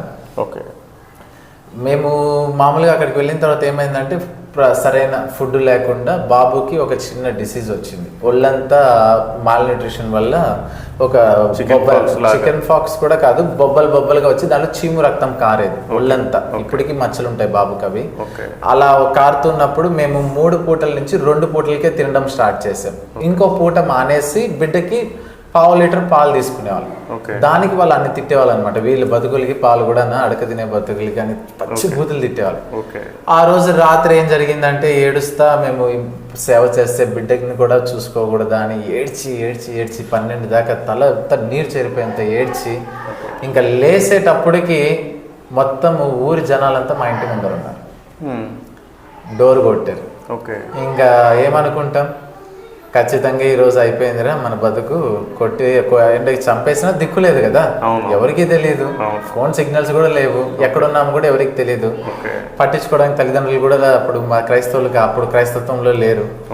ఇంకా సరే అని డిసైడ్ అయిపోయాం. నేనేంటంటే మా భార్యని, అమ్మ ఏం జరిగినా పొద్దున వరకు డోర్ ఓపెన్ చేయకు, నేను బయటకు వెళ్తాను అని చెప్పి ఇంకా బయటకు వెళ్ళి వెంటనే గడ్డి వేసుకోవడం జరిగింది. తను మోకరెళ్ళి ప్రార్థన చేస్తా ఉంది లోపల. నేను బయటకు వెళ్ళి నిలబడంగానే బయట అంతా ఊరి జనాలు అనమాట, మొత్తం ఊరి జనాలు మొత్తం వచ్చి నిలబడుకున్నారు. ఇంకా నేను ఇంకా బయటకి, మనకి లోపల ఎంత భయం ఉన్నా బయటకి గంభీరంగా నటించాలి కదా. ఇంకా దాంతోనే ఏమైంది అని అడిగితే ఒక ఆడపిల్ల ఒక ఆ పాపని తీసుకొని వచ్చింది, మోసుకొని వచ్చింది. ఆ పాప ఏంటంటే ఎల్లకెళ్ళి పడిపోయింది. చూస్తే కనుగుడ్డు కూడా లేదు, తెల్లగా కనుగుడ్డ పైకెత్తేస్తుంది, ఆ శ్వాస తీసుకోవడం లేదు, పల్స్ ఆడడం లేదు. ఏమైంది అని అడిగితే ఎలాగైనా కాపాడండి, నువ్వు అన్నావు కదా యేసయ్య కాపాడతాడని. నా బిడ్డ 8 గంటల నుంచి అన్కాన్షియస్ అవుతూ ఫిట్స్ లాగా అనిపిస్తే ఈ దామి అంటారు అనమాట వాళ్ళు, అంటే పూజలు తాయతలు కట్టి అక్కడికి తీసుకెళ్ళాము. వాడు 12 దాకా చూసి అమ్మకు కోపం వచ్చింది, నీ బిడ్డను తీసేసుకునేది, నువ్వు వెళ్ళు అన్నాడంట. ఇంక వీళ్ళు ఎక్కడికి వెళ్ళాలో తెలియక దిక్కు లేకుండా వెళ్ళిపోయేటప్పుడు ఎవరో ఒక మాట అంటే ఒకసారి వాళ్ళ దగ్గర పరీక్షించకూడదా, వాళ్ళల్లో ఏదో శక్తి ఉంటుంది అనేసి తీసుకొచ్చారు. అప్పటి వరకు ఒక భయం ఉంటే ఇంకో భయం స్టార్ట్ అయింది. మనమా ఎప్పుడు చచ్చిపోయిన వాళ్ళని లేపడాలో ఇలాంటి ప్రాక్టీస్లు చేయలేదు, ట్రైనింగ్ తీసుకోలేదు, ఏం చేయాలో ఇంకో భయం స్టార్ట్ అయిపోయింది. ఇంకా అక్కడ ఒకవేళ లేయకపోతే ఇంతమందితో అయితే కొట్టించుకోలేము కదా అని చెప్పి నేను ఏమన్నా అంటే, అమ్మ 4 లోపలికి రండి బిడ్డను తీసుకొని, 4తో కొట్టించుకోవడం బెటర్ అన్నట్టుగా. సరే అని తీసుకొని లోపలికి వచ్చారు. అనుష ఒళ్ళో తీసుకునింది అమ్మాయిని. ఇంకా నాకు ఇంకా టెన్షన్ స్టార్ట్ అయిపోయింది, ఏం చేయాలా. ఇంకా ఒక్కటే మాట అండి, ఆ రోజు నేను ప్రార్థన చేసింది, ప్రార్థన అనరు దాన్ని, ఒకటే, అయ్యా అందరూ చూస్తున్నారు, అవమానపరుచుకుంటావో నీ మహిమను ప్రకటించుకుంటావో నీ ఇష్టము అని. అమ్మాయి ఏం పేరమ్మా అంటే స్వస్తిక అన్నారు. స్వస్తిక అంటే అప్పుడు అమ్మ స్వస్తిక నీరసంగానే ఉంది ఒళ్ళంతా, తల బ్లర్ అంటే ఆ ఏడ్చి అలాగా మళ్ళీ ఆ ఒక టెన్షన్. అమ్మ స్వస్తిక, ప్రభువైన యేసుక్రీస్తు నామములో లేయమ్మా అని అన్నమాట. వెంటనే కనులు కిందకి దిగడం మొదలుపెట్టే. అప్పుడు నాలో ఒక ధైర్యం వచ్చేసింది, దేవుడు కార్యం చేయబోతున్నాడు. ప్రేయర్ చేశారా? నేను అదే పేరు పెట్టి పిలిచారా? ప్రార్థన కూడా చేయలేదు, నేను అదే చెప్తున్నాను. మీ లోపల జరుగుతుంది ప్రేయర్ అంతే. తెలుగులో ఎవరికి అర్థం కాదు కదా. తెలుగులో నేను ఏమన్నా అంటే మా భార్య వింటా ఉంది. నేను తెలుగులో ఏమన్నా అంటే, అయ్యా అందరూ చూస్తున్నారు, అవమానపరుచుకుంటావో నీ నా మహిమార్థమై లేపుకుంటావో నీ ఇష్టము. ఆమెను అనడం కూడా మర్చిపోయాను ఆ టెన్షన్ లో. అప్పుడు అమ్మాయి స్వస్తిక, ప్రభువైన యేసుక్రీస్తు నామములో లేచి నిలబడమ్మా అనగానే అమ్మాయి కళ్ళు కిందకి దింపింది. అప్పుడు నాలో ధైర్యం వచ్చిందన్నమాట, యేసయ్య ఏదో కార్యం చేయబోతున్నాడు అని. అప్పుడు నా వాయిస్ కూడా పెరిగిపోయింది, ప్రభువైన యేసుక్రీస్తు నామములో స్వస్తిక లేచి నిలబడనగానే అమ్మాయి బట్ట సర్దుకొని చక్కగా నిలబడిపోయింది. ఊపిరి ఆడని అమ్మాయి, పల్సే లేని అమ్మాయి, కనుగుడ్డ లేదు, శ్వాస లేదు, అలాంటి అమ్మాయి లేచి నిలబడిపోయింది.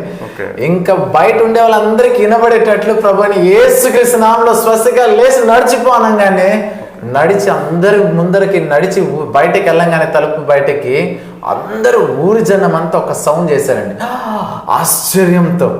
సౌండ్ ఒక్కసారిగా చెయ్యంగానే దేవుడి భయం అక్కడ కుమ్మరించబడిందండి.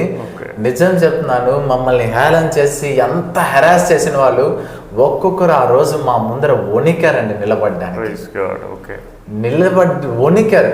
గొప్ప విషయం ఏంటో తెలుసు దాంట్లో, ఆ అమ్మాయి ఎవరో తెలుసా, మీ బిడ్డలకి పాలు కావాలా అని మమ్మల్ని ఎవరైతే దూషించి మా వైఫ్ మొఖం మీద తిట్టాడో వాళ్ళ కూతురే.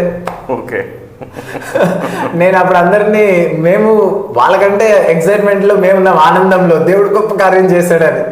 ఇంకా అందరినీ నేను ఇళ్ళకి వెళ్ళండమ్మా మొత్తం పొద్దున మాట్లాడుకున్నాను పంపించేసి ఇంకా ఆనందంతో మేము ఆ రోజు దేవుని స్తుతించాం. ఉదయాన్నే ఆ వ్యక్తి వచ్చాడు, ఎవరైతే మమ్మల్ని హెరాస్ చేసి అంత ఇబ్బంది పెట్టాడు, ఇంత పెద్ద కొండ లాంటిది తీసుకొచ్చాడు. ఏం తెచ్చాడు తెలుసా? పాలు. ఎక్కడి వరకు తెలుసా? ఇంతవరకు వణిగిపోయింది ఆయన ఒళ్ళు. ఇలా తీసుకొచ్చి ఒక మాట అన్నాడు, నేను ఇంత బాధ పెట్టాము మిమ్మల్ని, ఎంత హెరాస్ చేశాము సార్, నేను మిమ్మల్ని నమ్ముతాను, మీ దేవుణ్ణి నమ్ముతాను అన్నాడండి. ఆ రోజు ఆయన సాక్ష్యం చెప్పి దేవుళ్ళలోకి వచ్చాడు. ప్రార్థన చేయడం అక్కడ ఆ అద్భుతంతో దేవుడు మమ్మల్ని నిలబెట్టి ఆ స్థితిగతుల్లో కూడా మమ్మల్ని హెచ్చించి అనేక అద్భుతాలు, ఎన్నో అద్భుతాలు జరిగినా ఇది ఎందుకు చెప్తానంటే నేను ఎప్పుడు ఆ సిచ్యువేషన్ జరిగింది అలాంటిది అనమాట. తర్వాత ఎన్ని అద్భుతాలు జరిగినా అది వేరు. ఆ రోజు నేను నిస్సహాయ స్థితిలో ఉన్నప్పుడు, నా కుటుంబం నిస్సహాయ స్థితిలో ఉన్నప్పుడు ఆయన నాకు తోడుగా ఉండి సహాయం చేసి హెచ్చించి అందరి మధ్య మమ్మల్ని అద్భుతంగా యాంటీ కన్వర్షన్ బిల్ నేపాల్లో మనం 5 సువార్త చేస్తూ పట్టుబడితే 5 సంవత్సరాలు నాన్ అవైలబుల్ అరెస్ట్, 7 లక్షల జరిమానా కూడా కట్టాలి. అలాంటి ప్లేస్ లో 4 జిల్లాల్లో లక్షల మంది మధ్య సువార్త చేస్తూ 8 చోట్ల వందల మందికి బాప్తిజాలు ఇస్తూ సంఘాలు 8 చోట్ల సంఘాలు స్థాపించడానికి దేవుడు సహాయం చేశాడు. మీరు సింగిల్ గా ఫ్యామిలీ తోటి వెళ్ళారు అంటే మీరు 3 వెళ్ళారు, చిన్న బాబు, అక్కడికి వెళ్ళిన తర్వాత పాప పుట్టారు. ఇక్కడికి రాకముందు అక్కడ వెళ్ళిన తర్వాత పాప పుట్టింది. మొత్తం మీ ఫ్యామిలీ కాకుండా అక్కడ ఎంత మంది దేవుళ్ళలోకి వచ్చారు నేపాల్లో? 320 మంది అండి. 320 మంది మా మెయిన్ సంఘం. అక్కడ మళ్ళీ శిష్యులుగా తయారు చేసి వేరే బ్రాంచ్ 14 మందిని శిష్యులు తయారు చేశారు. మా ద్వారా దేవుళ్ళలోకి వచ్చి మా ద్వారానే బాప్తిజం పొంది వాళ్ళు అక్కడే ట్రైన్ అయ్యి 14 మంది సేవకు సమర్పించుకో. మీరు చేసిన జిల్లా పేరేంటన్నా? పర్సా జిల్లా తరాయి రీజన్. అక్కడ మేము సేవ చేయడం జరిగింది. అలాగా మా ఎంతమందికి మీరు బాప్తిజం ఇచ్చారు నేపాల్లో? 60 వరకు కౌంట్ చేశానండి. 60 వరకు కౌంట్ చేశాం, కౌంట్ చేయలేదు. అంటే ఫస్ట్ లో అయితే కౌంట్ చేస్తూ పోయే వాళ్ళము, 60 దాటిన తర్వాత కౌంట్ చేయడం మానేసి. ఒక్కొక్కరికి 7 సంవత్సరాలు చొప్పున వేయాలి మిమ్మల్ని జైల్లో కదా. Praise God. మొత్తానికి 320 మంది సంఘం, 14 మందిని శిష్యులుగా తయారు చేశారు, 8 సంఘాలు ఏర్పాటు చేయబడ్డాయి. మరి అక్కడి నుండే ఇప్పుడు ఇక్కడికి ఎందుకు వచ్చారు? అక్కడ మేము అలాగా ఫుల్గా చాలా చక్కగా జరుగుతున్న సమయంలో దేవుడు దర్శనం ద్వారా నాతో మాట్లాడాడు. నీ బాధ్యతలను అప్పగించమని ఒక దర్శనం. అది లెంతీగా నేను చెప్పదలుచుకోలేదు, కానీ సింపుల్గా నీ బాధ్యతలను అప్పగించి ఇంకా కథలు ఎలీషాని ఏర్పరచు. అంటే ఎలీషాకి ఎలాగ బాధ్యతల్ని పాస్ ఆన్ చేశాడు అలాగే మేము నేపాల్కి రాకముందు కూడా అదే జరిగింది. పాస్ ఆన్ చేసి ఇక్కడికి వచ్చేసాం. నెల్లూరులో సంఘం కూడా అక్కడ వాళ్ళకి అప్పచెప్పేసి రావడం జరిగింది. నేపాల్కి వచ్చిన తర్వాత ఇక్కడ కూడా సంఘం మీ శిష్యులకు అప్పచెప్పేసాం. అంటే దేవుళ్ళలోకి ఎవరైతే దేవుని సేవకు సమర్పించుకున్నారో వాళ్ళని పాస్టర్ కోఆర్డినేట్ చేయడం జరిగింది. దాని తర్వాత అక్కడి నుంచి కానీ స్ట్రగుల్ అయ్యామండి, చాలా స్ట్రగుల్ అయ్యాం కింద. ఎందుకంటే అది అంటే ఇప్పుడు మనం వదిలేసి వెళ్ళిపోతే ఏమవుతుందా ఈ సంఘము అన్న ఆందోళన ప్రతి ఒక్కరికి ఉంటుంది, ప్రతి ఒక్క సంఘ కాపరికి ఉంటుంది. కానీ నా అనుభవంలో నేను తెలుసుకుందంటే ఇది మన సంఘం కాదు, యేసు ప్రభు ఒక సంఘం. ఆయన నడిపించుకుంటాడు. ఆయన కదలమన్నాడా కళ్ళు మూసుకొని అంతే. అది నేను నేర్చుకున్నది అనమాట. మీరు అక్కడి నుండి ఇప్పుడు భూటాన్ బార్డర్కి రావడానికి గల కారణం ఏంటి? అదే దేవుని పిలుపు అండి. దేవుని పిలుపు మాకు తెలియదు. ఇక్కడికి వచ్చి 10 నెలల నుంచి 1 సంవత్సరం మధ్యలో అనుకోండి, 1 ఇయర్ అలాగే. 1 ఇయర్ అవుతుంది. 1 ఇయర్ అనుకోండి, 1 ఇయర్ అవుతుంది. ఇక్కడికి వచ్చి అంటే ఎవరన్నా పరిచయం ఉంటే వచ్చారా? లేదు, ఇక్కడ కూడా సేమ్ మీ బ్యాగులు మీరు సర్దుకొని వచ్చేసారు. ఈసారి కాకపోతే 8,000 నేపాలీ కరెన్సీ డబ్బులు, 4 బ్యాగులు, 2 పిల్లలతో వచ్చామండి. సింగిల్ బాబు 4,000 డబ్బులు, 2 బ్యాగులతోటి నేపాల్ వచ్చారు. ఇక్కడికి 2 పిల్లలు, 4 బ్యాగులు, 8,000, మొత్తం డబుల్ అయింది. 2 ఆశీర్వాదాలతో ఇక్కడికి వచ్చాం అనమాట. అక్కడ వచ్చేటప్పుడు కూడా మాకున్న ఒక చిన్న కమిట్మెంట్ ఏంటంటే ప్లేస్ మారేటప్పుడు మాకు దేవుడు అక్కడ ఏమేమి ఇచ్చుంటాడో అక్కడే వదిలేసి కట్టుబట్టలతో వెళ్ళడం మా కమిట్మెంట్. ఈ పరిచర్యలో ఏవైతే ఉన్నాయో మొత్తం కూడా అక్కడ వచ్చేసి కట్టుబట్టలు మాత్రం తీసుకొని రావాలి, అంతే. అది మా కమిట్మెంట్. నెల్లూరు నుంచి మేము వెళ్ళేటప్పుడు ఒక్క సామాన్ తీసుకెళ్ళలేదు, మొత్తం అక్కడ స్ప్రెడ్ చేసి విశ్వాసులకి మా బంధువులకి ఇచ్చేసి గిఫ్ట్ గానే, డబ్బులకు కాదు, అమ్మలేదు. నేపాల్కి వచ్చాం. నేపాల్ నుంచి కదిలేటప్పుడు కూడా గిఫ్ట్ గానే ఇచ్చాం, అమ్మి డబ్బులు తీసుకురాలేదు. ఎంతో మంది అమ్మమన్నారు, కానీ లేదండి, ఇప్పుడు నా సైకిల్ వేరే వాడికి ఇస్తే అది ఆశీర్వాదం, నేను అమ్ముకుంటే అది నా దౌర్భాగ్యం. మీరు దేని మీద తిరిగి పరిచయం చేసేవాళ్ళు నేపాల్లో? Cycle. No motorcycle, no car. 320 మంది సంఘం అయినప్పటికీ సైకిల్. ఓకే, అంటే అక్కడ పరిచయం అసలు ఎలా చేసేవాళ్ళు? సైకిల్ మీద వెళ్ళిపోయి, సైకిల్ మీద సిస్టర్ గారు మీరిద్దరు కలిసి వెళ్ళిపోయేవాళ్ళ? మామూలుగా సువార్తలకి వెళ్ళేటప్పుడు ఒక మైక్ బాక్స్ పెట్టుకొని సైకిల్లో 2 బ్యాగులు నా బట్టలు అన్ని తీసుకొని వారం పాటు అలా వెళ్ళిపోయేవాడు. ఇంట్లో అక్కనే పిల్లల్ని వదిలేసి మీరు వెళ్ళిపోయాం. ఓకే, అంటే ఎలాంటి ప్రదేశంలో? పులులు తిరిగే ప్రదేశం, ఫారెస్ట్ ఏరియాలో, అలాంటి ప్రదేశాల్లో కూడా తను చక్కగా నిలబడింది. ఓకే, నిజంగా ఇప్పటికీ నేను ఎప్పటికైనా చాలా మందికి చెప్పేది ఏంటంటే, తను లేకపోతే మీరు లేరు, అసాధ్యం. నేను లేను కాదు, సేవ అసాధ్యమైంది. ఇది ఈరోజు జరుగుతుందంటే అది నేను, నా కుటుంబం, అలాగనమాట. అప్పుడు సైకిల్ తీసుకొని వెళ్ళిపోయాను. అక్కడ ఏంటంటే గ్రామాల్లో ఫుడ్ దొరకదు, హోటల్ కూడా ఉండవు. కానీ ఏంటంటే అక్కడ బొరుగులు ఉంటాయి కదా, మర్మరాలు, వాటిని తింటూ 3 పూట్ల గ్రామాలు తిరుగుతూ పత్రికలు పంచుకుంటూ స్వార్థ చేసుకుంటూ 400 కిలోమీటర్లు 5 రోజులు 6 రోజుల్లో తిరిగి మళ్ళీ ఇంటికి వచ్చేవాడిని సైకిల్లోనే. రాత్రింపగలు ప్లాట్ఫామ్ మీద పడుకునేవాడిని, ఎక్కడ దొరికితే అక్కడ అరుగుల మీద పడుకొని నిద్రపోవడం, లేసి ఉదయాన్నే మళ్ళీ. అక్కడ యాంటీ కన్వర్షన్ ఉంది కదా, మీరు ఎక్కడ పడితే అక్కడ పంచుతూ చెప్తా ఉంటే ఎవరు ఏమి అబ్జెక్షన్ పెట్టలేదా? దీనిలో చిన్న లాజిక్ ఏంటంటే, దేవుడిచ్చిన జ్ఞానం వాడాలి మనము. ఈ యాంటీ కన్వర్షన్ బిల్ ఉందని చెప్పి గ్రామాల్లో వాళ్ళకి తెలిసి ఉండదు. సో నేను గ్రామాలను చూస్ చేసుకునేవాడిని. ఇప్పుడు సిటీస్ పట్టుకున్నామంటే వాళ్ళకి తెలుసు కాబట్టి ఆ లా ఉందని చెప్పి వెంటనే పోలీసులు ఫోన్ చేసి పిలిపిస్తాడు. గ్రామాల్లో వాళ్ళకి పెద్ద చదువుకున్న వాళ్ళు కాదు కదా, వాళ్ళకి తెలియదు అనమాట. కాబట్టి మనం దాన్ని యూటిలైజ్ చేసుకునేవాళ్ళు. నేను ఎప్పుడు ఫాలో అయ్యేది ఒకటే, దొరకనంత వరకు దొరలమే, దొరికితే తర్వాత దొంగలం. అప్పటి వరకు దొరలాగే తిరుగుతాం. కానీ జరిగే చాలాసార్లు పట్టుకోవడం, రౌండప్ చేసి నన్ను పోలీసులు పట్టించి పిలవడము, మళ్ళీ వార్నింగ్స్ ఇచ్చి ఊర్లలో నుంచి తరిమి కొట్టడాలు, భయంకరమైన పర్సిక్యూషన్స్ జరిగాయి. అన్నిట్లో కూడా. అప్పుడు మీ సంఘస్థులు సపోర్ట్ చేశారా? బాగా. మన్ని మామూలుగా ఈ సంఘం అంతా ఏర్పడిన తర్వాత మేయర్ తన పిఎన్ని పోలీసులతో పాటు పంపించాడు. పంపించి సాటర్డేనే, అంటే సాటర్డే వర్షిప్ జరుగుతుంది, డే టైంలో కాదు, సాటర్డే వర్షిప్ జరిగేటప్పుడే పుల్పిట్ మీద కొట్టుకుంటా తీసుకురండి అని చెప్పి పంపించాడు. అక్కడ సాటర్డే హాలిడే వర్షిప్ అలా జరుగుతుంది అని పంపించాడు. మా సంఘస్థులంతా అడ్డం పడ్డారండి. ఒకటే మాట, వాళ్ళు మమ్మల్ని ఫాదర్ మదర్ అనేవాళ్ళు. ఎందుకంటే వాళ్ళు కంప్లీట్గా దేవుడి పేరు మొదటిగా విన్నది కూడా మా నోట నుండే అనమాట. యేసయ్య వాళ్ళకి ఉచ్చరింపజేసామన్నమాట, జీసస్ క్రైస్ట్ అనేది. అలాగా కాబట్టి వాళ్ళ తల్లిదండ్రులుగా చూస్తారు. వాళ్ళు ఒకటే అన్నారండి, ఈ జీప్ సరిపోదు, పెద్ద వ్యాన్ తీసుకురా. ఫస్ట్ విశ్వాసులందరూ ఎక్కి పట్టాలి, తర్వాత మా నాన్న ఎక్కాలి, మా బువ్వ ఎక్కాలి, లేకపోతే కామ్ వెళ్ళిపోండి ఇక్కడి నుంచి. మొత్తం అడ్డం పడ్డాను. దాని తర్వాత వాళ్ళు కూడా రాలేదు, వ్యాను రాలే, వాళ్ళు రాలేదు. సరే, మొత్తానికి అక్కడి నుంచి ఇక్కడికి వచ్చేసారు. ఇక్కడికి వచ్చి ఎలా స్టార్ట్ చేశారు? ఇక్కడికి రావడము దేవుని చిత్తము. మొదటిగా మాకు రాకముందు భూటాన్ గురించి అసలు ఏమీ తెలియదు, భూటాన్ ఎక్కడుందో కూడా తెలియదు. కానీ దేవుడు భూటాన్కి వెళ్ళమన్నాడు. ఇంకా అన్ని అక్కడ దేవుడు నిర్ణయించుకున్న వారికి సబ్మిట్ చేసి మేము ఇక్కడ మళ్ళీ చెప్పిన విధంగా బిడ్డలతో ఇక్కడికి రావడం జరిగింది. బ్యాగులతో వచ్చేటప్పుడు ఎక్కడ ఉండాలో తెలియదు మాకు. ట్రైన్లో ఒక ఆయన పరిచయం అయ్యాడు. నేనేమనుకున్నా అంటే, ఖాళీగా ఉన్నా కదా, ఎట్లా రాత్రి అంతా ఆయనకి స్వార్థ చెప్దామని కిందకి దిగి మాట్లాడుతా ఉంటే ఆయన ఉండి, నువ్వు నాకు స్వార్థ చెప్తున్నావా అని అడిగాడు అనమాట. అంటే అప్పుడు డౌట్ వచ్చింది నాకు, అంటే మీరు క్రిస్టియన్సా అంటే, నేను పాస్టర్ అయ్యా బాబు అన్నాడు. ఓకే, నాకు అర్థమైంది. ఆయన అరుణాచల్లో పాస్టర్. అరుణాచల్లో పాస్టర్ అనమాట. నేను సువార్త ఆయన మనకు తెలియదు కదా, సువార్త చెప్దాం ఖాళీగా ఎందుకు ఉండడం అని. చూడండి సువార్త వల్ల మనకి ఎన్ని బెనిఫిట్స్ జరుగుతున్నాయి. అంటే నేను దిగి పైన ఉండేవాడిని, కిందకి దిగి మెల్లగా వేస్తా ఉన్నాను అనమాట. మెల్లమెల్లగా మాట్లాడుతా ఉన్నా, మాటలు కలుపుతా అంటే ఇంకా అన్నాడు అనమాట, నేను నాకు సువార్త చెప్తున్నారా బ్రదర్ మీరు అన్నాడు.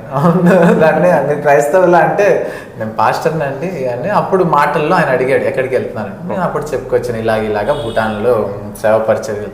మరి ఎక్కడ ఉంటానంటే తెలీదు అన్న. నాకు తెలిసిన ఫ్రెండ్ ఒక అతున్నాడు అని చెప్పి అప్పుడే ఫోన్ చేసి మాట్లాడి, ఆయన ఇక్కడ అమీర్ అని చెప్పి ఒక ఆయనకు ఫోన్ చేసి మాకు ఇల్లు ఎతకమని చెప్పి ఆయన కనెక్ట్ చేశాడు. చూసారా, అది అద్భుతం. అంటే దేవుడి పిలుపు, ఆయన అరేంజ్ చేస్తాడు. ఓకే, అరేంజ్ చేశాడా? చేశారు. వచ్చేసి ఆయన జాయిన్ అయిపోయారు. పక్క స్ట్రీట్ లోనే, ఓకే, ఎదురుగానే ఇల్లు. ఓకే, అక్కడే అరేంజ్ చేస్తే ఆ ఇంట్లోకి వచ్చేసాము. ఓకే, ఆ ఇంట్లోకి వచ్చేసాము. ఇంకా వచ్చిన తర్వాత తీరా చూస్తే భూటాన్ పరిస్థితి అసలు మనం ఎంటర్ అయ్యడానికి కూడా లేదు. ఓకే, అసలు సువార్త ప్రకటించడానికి లేదు. ఓకే, చాలా హార్డ్ గా ఉంది. ఓకే. అప్పుడు ఇంకా ఏం చెయ్యాలా అన్న పరిస్థితిలో ఆలోచిస్తుంటే దేవుడు జ్ఞానం ఇచ్చాడు. ఓకే, ఆన్లైన్ ద్వారాను మరి బార్డర్ యూతలు నిలబడి పత్రికా సేవ కానివ్వండి, ఆ వచ్చే వాళ్ళందరికీ పత్రికలు ఇస్తా ఉంటారు. మనం లోపలికి వెళ్ళి చేయకూడదు, అంటే వెళ్ళొచ్చు మన Aadhaar card voter ID card చూపించి, కానీ మీరు వెళ్ళకుండా వచ్చే వాళ్ళని గాస్పుల్ చేస్తూ ఉంటారు. వెళ్ళి ప్రయోజనం కూడా లేదు. వెళ్ళి లోపలైతే చేయలేము. అగైన్ చేస్తే ప్రాబ్లం, రాజుల పరిపాలన. ఓకే, అది ఇక్కడికి వచ్చి చేస్తే మా దేశం మన ఇష్టము. ఓకే, అది కదా. అదే ఇక్కడ ప్రతిగా సేవ చేస్తూ సేవ చేయడము, ఆన్లైన్ ద్వారా సేవ చేయడము.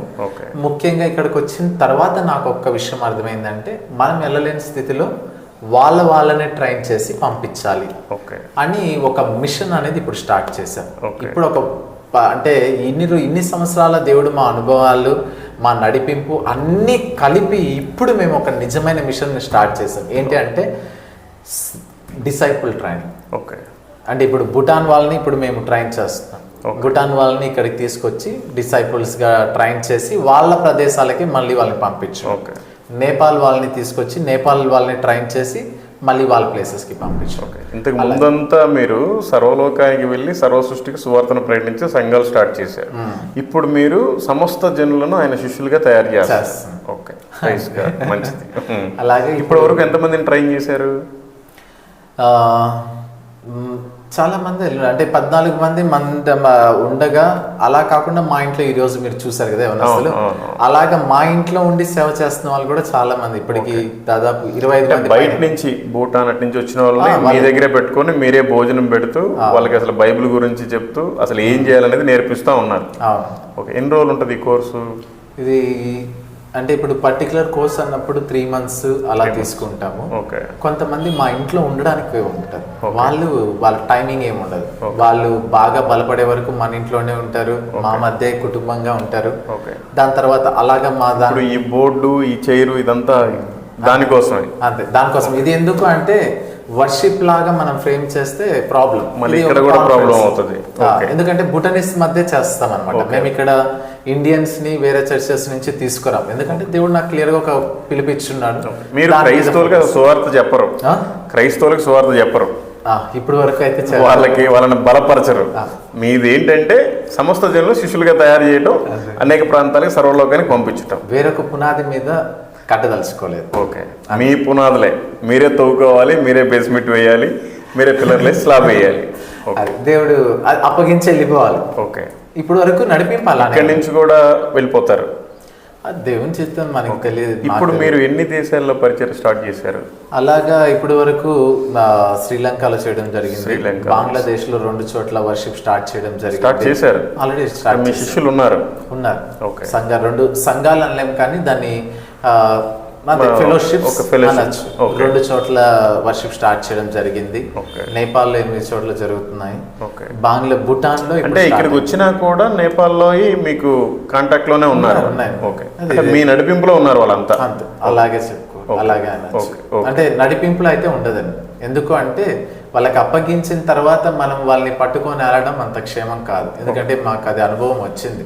ఎందుకంటే మేము మాతో ఉన్న రిలేషన్ వల్ల వాళ్ళు ఏమవుతారంటే కొత్తగా వచ్చిన వాళ్ళని యాక్సెప్ట్ చేయలేరు. కాబట్టి బ్రేక్ అవ్వాల్సి వస్తుంది. మనం ప్రతిదీ పట్టుకొని, అంటే ఇప్పుడు ఎలీషాకి బాధ్యత వాళ్ళతోటి మొత్తానికి కొంచెం టచ్ లో ఉంటాం, ఆత్మీయంగా బలపరచడం కోసం సహవాసంగా నడిపించం. ఓకే, వాళ్ళే నడిపించుకుంటున్నారు, ప్రభువు నడిపిస్తున్నాడు. అదే, అక్కడ లోకల్ ఎవరినైతే నియమించామో వాళ్ళే నడిపించుకుంటున్నారు, వాళ్ళకి ఫ్రీడమ్ ఉంది. Okay, okay. అసలు ఏంటి మీ టార్గెట్ ఏంటి? ఏం చేద్దాం అనుకుంటున్నారు? ప్రభు కోసం అసలు ఏం చేసి చచ్చిపోదాం అనుకుంటున్నారు? 21 దేశాలు. నేను మామూలుగా నెల్లూరు నుంచి బయలుదేరేటప్పుడు ఈ మాట అన్నా, 21 దేశాలు. ఇవేంటంటే 21 దేశాలు రీచ్ అవ్వాలనేది నా ఆశ. ఈ 21 దేశాలని ఎందుకన్నా అంటే ఈ 21 దేశాలు ఒక లిస్ట్ నేను చెప్తాను.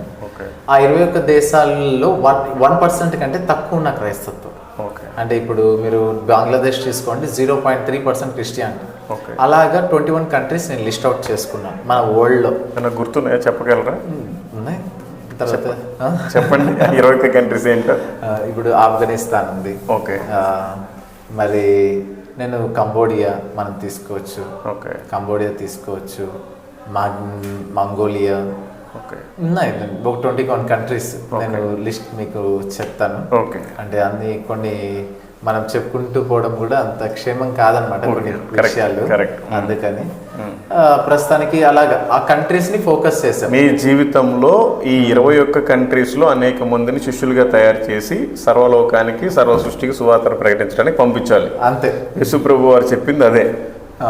అలాగే ఈ 21 కంట్రీస్ రీచ్ అవ్వాలన్నది నా అంబిషన్. ఓకే. నా యవన ఏమంటారు యవన ప్రయాణం బట్టి తృణీకరిస్తారు చాలా మంది. నేను ఫస్ట్ నెల్లూరు నుంచి నేపాల్కి బయలుదేరేటప్పుడు ఈ మాట అంటే చాలా మంది నవ్వారు. క్రైస్తవులు, పాస్టర్లే. ఎగరద్దు బాబు, పరిగెత్తద్దు, నిదానించు, 21 దేశాలు వద్దులే, అది ఇదాన్ని ఎగతాళి చేశారు. నేను బీహార్కి వెళ్ళడం జరిగింది, దాని తర్వాత నేపాల్కి వెళ్ళడం జరిగింది. అన్నారు ఆల్రెడీ ఇప్పుడు మీకు 5 దేశాలతోటే సంబంధం ఉన్నట్టే. పరిచర్య ఉంది. పరిచర్య దాని తర్వాత ఇండియాలో ఉంది, నేపాల్లో ఉంది, భూటాన్ లో ఉంది, బంగ్లాదేశ్ లో ఉంది, శ్రీలంకలో పరిచయం చేస్తాం. కానీ మన సేవ లేదు, ఎందుకంటే అది కూడా కొంచెం బ్రీచ్డ్ కంటెంట్. మంచిగానే ఉంది క్రైస్తవత్వం అక్కడ కూడా. సో దాని మీద ఫోకస్ చేయట్లేదు. అక్కడ అంటే రివైవల్ మీటింగ్స్ కానీ అటెండ్ అవుతూ ఉంటాం అంతే, కానీ శ్రీలంక మన టార్గెట్ కాదు. అలాగనమాట. మమ్మల్ని లాగారు, కానీ ఎవరైతే మమ్మల్ని లాగుతూ వచ్చారో ఈ రోజు కూడా అదే సంఘంలో అదే 20 మంది మధ్య ఉన్నారండి వాళ్ళు, అన్నవాళ్ళు. కానీ ఒక ఆసక్తి కలిగి దేవుని సేవ చెయ్యాలి, నేను తీర్మానం తీసుకుంది సంపూర్ణంగా నెరవేర్చాలి అన్న దాంతో కదిలిన మేము ఇప్పటికి 5 దేశాల్లో అనేక లక్షల మంది మధ్య, వేల మంది మధ్య, వందల మంది మధ్య మేము సేవ చేస్తూ ఈరోజు 5 దేశాల్లోకి అడుగుపెట్టి చేస్తూ ముందుకెళ్ళడానికి దేవుడు సహాయం చేస్తున్నాడు. Praise God. అసలు మొత్తానికి మీ టార్గెట్ ఏంటి? ఎంత మందిని శిష్యులు తయారు చేద్దాం అనుకుంటున్నారు? ఎంత మంది అన్నది నేను ఖచ్చితంగా చెప్పలేను. 21 దేశాల్లో ఎంత మందిని చేయగలిగితే అదే నా అంబిషన్. ఓకే. దేవుడు అంటే నా అంబిషన్, నా గోల్ అనడం కంటే కూడా ఇది దేవుని చిత్తమై ఉంది అని నేను ఖచ్చితంగా నమ్ముతాను. గట్టిగా నమ్ముతాను నేను దాన్ని. Praise God. మీ ఇద్దరికి వందనాలు, మంచి సేవ చేస్తున్నారు. అయితే ఒక్క విషయం నేను అడుగుదాం అనుకుంటున్నాను, ఏమనుకోకుండా మీరు చెప్పండి. మన తెలుగు క్రైస్తవులకి తెలుగు రాష్ట్రాల్లో అనేక సంఘాలు ఉన్నాయి. మీరు విశ్వాసులకి ఏం చెప్పాలి అనుకుంటున్నారు? పాస్టర్స్కి ఏం చెప్పాలి అనుకుంటున్నారు? సింపుల్ ఒక వర్డ్లో చెప్పాలంటే నేను పాటించేది ఏంటంటే, మన చర్చ్లో ఎంట్రీ ఒక డోర్ ఉంటుంది, ఎగ్జిట్ ఒక డోర్ ఉంటుంది. ఎంట్రీ డోరు నేను ఫాలో అయ్యేది ఏంటంటే, ఎంట్రీ డోర్ ఏమో అన్యులకి, దేవుణ్ణి ఎరగని ప్రజలకి. ఎగ్జిట్ డోర్ ఏమో దేవుని తెలిసిన వీళ్ళకి. పోండిరా బాబు బయటికి. ఇదే దేవుడు చెప్పింది కూడా, యేసయ్య చెప్పింది కూడా అదే, పంపించండి. కానీ ఈ రోజు సంఘాలు చూస్తున్నప్పుడు ఏంటంటే అన్యులకి ఎగ్జిట్ డోర్ ఇస్తున్నారు. దేవుని నమ్ముకోవడం లేదు, సరిగ్గా లేవు, దేవుళ్ళు అది లేవు, ఇది లేవు, బయటికి పో. బాగున్నావా, ఇక్కడే ఉండు, కాంగో కొట్టుకో, ఇది కొట్టుకో, అది కొట్టుకో, నా తర్వాత నువ్వే పాస్టర్. అది అంటే ఇది మారితే బాగుంటుంది. ఎందుకంటే మన ఎంట్రీ ఎప్పటికైనా సరే అన్యులకై ఉండాలి. అది దేవుని ఎరగని ప్రజలకి ఆహ్వానంగా ఉండాలి. అందుకే మనం చూస్తే యేసయ్య మాథ్యూ 11:28 ఏమో నా దగ్గరికి రండి అన్నాడు. మళ్ళీ చివరికి వచ్చేటప్పటికి శిష్యులకేమో పొండి అంటున్నాడు అనమాట. ఇది మిస్ అవుతున్నాం, దాన్ని రివర్స్ లో పాటిస్తున్నారు అన్నది కొంతమంది. నా మందిరము సమస్త అన్యజనులకు ప్రార్థనా మందిరం, క్లియర్గా. కానీ అన్ని జనులేమో రావట్లేదు. అంటే నేను కూడా ఒక మాట చెప్తాను. అంటే నేను క్రైస్టియానిటీ గురించి బాగా తెలుసు, నేను కూడా పరిచర్యలో ఉన్నాను కాబట్టి. మన వాళ్ళు ఏంటంటే కొత్త వాళ్ళకు వెళ్ళి ఎవరు కూడా సువార్తను ప్రకటించరు. వీళ్ళు పక్కన పాస్టర్లు మీటింగ్ పెట్టారని వీళ్ళు మీటింగ్ పెట్టుకుంటారు. వాళ్ళ చర్చ్ ఎదురుగానే పోస్టర్స్ వేసి వస్తారు. ఈ పాంప్లెట్స్ కొన్ని ఆ పాస్టర్ గారికి ఇచ్చేసి వస్తారు, మీ వాళ్ళందరికీ ఇవ్వండి పలానా రోజు మీటింగ్స్ అని. ఏంటి వీళ్ళ టార్గెట్? ఒక మంచి స్పీకర్ని పిలిపించాలి, మంచిగా కానుకలు వసూలు చేసుకోవాలి, వీళ్ళని బలపరిచి ఆ చర్చలో వాళ్ళని లాక్కొని కూర్చోబెట్టుకోవాలి. ఇది అంతేగాని అసలు వీళ్ళకి అవసరం లేదు, మనం ఎక్కడికో తెలియని వాళ్ళకి పోయి చెప్పాలి అన్న మీలాంటి భారం అసలు లేదు వాళ్ళకి. అది సంఘ కాపరి విశ్వాసులకి నేర్పించాల్సిన మినిమం బాధ్యత. అది చెప్పకపోతే ఒక రోజు లెక్క ఒప్ప చెప్పాలి. అది ఏమనుకుంటున్నారంటే వీళ్ళు ఫస్ట్ 100% భక్తిలో లేరు కదా, వీళ్ళ గురించి వీళ్ళు వీడియోలు పెట్టుకోవటం, వీళ్ళ గురించి వాళ్ళు వీడియోలు పెట్టుకోవటం ఇదే సరిపోతుంది. కానీ ఆదివారం రోజు వచ్చే ప్రజలకంతా కూడా దేవుని వాక్యాన్ని ప్రకటిస్తున్నారు, కానుకలు వసూలు చేసుకుంటున్నారు, బాగానే ఉంది. కానీ సోమవారం నుంచి మళ్ళీ తిరిగి ఆదివారం వచ్చే వరకు కూడా ఒక్కరోజు కూడా బయటికి వెళ్ళి సువార్త చెప్పరు వాళ్ళు. మీరు ఇంత దూరం వచ్చారు, దేశంగానే దేశంలో ఉంటున్నారు, దగ్గర వాళ్ళకే సువార్తను చెప్తున్నారు, కనీసం మీరు ధైర్యం చేసే వాళ్ళతోటి 1 to 1 అన్న మాట్లాడడానికి మీరు సహకరిస్తున్నారు, సాహసం చేస్తున్నారు. అట్లాంటిది వాళ్ళు పక్కన వాళ్ళకు కూడా చెప్పరండి. ఎప్పుడు కూడా ఆ చర్చిలో ఎంతమంది ఉన్నారు, ఈ చర్చిలో ఎంతమంది ఉన్నారు, ఈ పాస్టర్ గారికి ఎంతమంది సబ్స్క్రైబర్స్ ఉన్నారు, మనకి ఎంతమంది సబ్స్క్రైబర్స్ ఉన్నారు, ఇదే అయిపోయింది. నిజంగానే ఒక్కరు కూడా అసలు సువార్త ప్రకటించే వాళ్ళు లేరండి. అందుకనే నేను ఏ పాస్టర్కి నచ్చను, నాకు కూడా ఏ పాస్టర్ నచ్చడు. కానీ నిజాయితీగా నీతిగా చేసేవాళ్ళు 100కి 10 మంది ఉన్నారు. వాళ్ళు ఆ మాత్రం చేస్తున్నారు కాబట్టే ఈ మాత్రం క్రిస్టియానిటీ అన్న మన తెలుగు రాష్ట్రంలో ఉంది, లేకపోతే ఎప్పుడో భ్రష్టు పట్టించారు అందరు. ఒక చిన్న క్వశ్చన్ అండి, పాస్టర్లకైనా సరే ఎవరికైనా, మేము బాగున్నాము, మా సంఘం బాగుంది అనుకునే వాళ్ళకి ఒక క్వశ్చన్. సంఘంలో మంచిగా ఒక యవనస్తుడు ఉన్నాడు, యవనస్తురాలు ఉంది, బాగా సేవలో కానీ ఆత్మీయంగా బాగున్నాడు. మీ సంఘంలో వాడాలనుకుంటున్నారా, బయటికి పంపించి వేరొకరికి సేవ చేసేలాగా వాళ్ళని పంపించాలనుకుంటున్నారు? Simple question. ఇప్పుడు వాళ్ళు వేరే వాళ్ళకి పంపిస్తే, వాళ్ళని వేరే దగ్గరికి పంపిస్తే వాళ్ళు అనేక మంది జనాల్ని సువార్త ప్రకటిస్తారు, వాళ్ళు కూడా శిష్యులు తయారు చేస్తారు. ఈయన పంపించేస్తే ఈయన కారు ఎవరు తుడవాలి, ఈయనకి డోర్ ఎవరు తీయాలి, ఈయన వాటర్ బాటిల్ మూత ఎవరు తీయాలి, ఈయనకి ఖర్చు ఎవరు అందివ్వాలి, ఈయనకి స్టేజ్ దిగిన తర్వాత చెప్పులు ఎవరు దగ్గర పెట్టాలి, ఈయన డబ్బు ఎవరు కొట్టాలి? అందుకని వాళ్ళు బయటికి పంపించరు. వీళ్ళకంటే ఎక్కువ టాలెంట్ కలిగిన వాళ్ళు, వీళ్ళకంటే ఎక్కువ తలాంతులు కలిగిన వాళ్ళు ఉన్నారు, వాళ్ళ దగ్గర శిష్యులు ఉన్నారు. కానీ మీరేమో యేసు ప్రభుకు శిష్యులుగా తయారు చేసి దేవునికి ఒప్పచెప్పేశారు, వాళ్ళేమో వాళ్ళకే శిష్యులుగా తయారు చేసుకుంటారు. వాళ్ళ ఇంట్లో కూరగాయలు తేవడానికి, పాల ప్యాకెట్లు తేవడానికి, పాస్టమ్ గారు ఏమైనా చెప్తే వినటానికి, ఇవి మాత్రమే చేపిస్తుంటారు. వాళ్ళ కార్లు కడుక్కోవడానికి, డోర్లు తీపించుకోవడానికి, ఇది చాలా ఉంది. పేరుకే చాలా మంది, అందరిని అనట్లేదు, 100కి 90 మంది పేరుకే వైట్ అండ్ వైట్ వేస్తారు. వీళ్ళ చెప్పులు కూడా తెలిపే, కానీ వీళ్ళ హృదయాలు మాత్రం మొత్తం నలుపు. అది మన తెలుగు రాష్ట్రాల్లో ఉండే పాస్టర్ల కథ. దీని గురించి మీరేమంటారు? కానీ జరుగుతున్న వాటిని బట్టి బాధాకరమైన విషయం. ఎందుకంటే సింపుల్ లాజిక్, మన దగ్గర ఉన్న రివైవల్ని బట్టి నేను ఈ రోజుకి చూపించగలుగుతాను.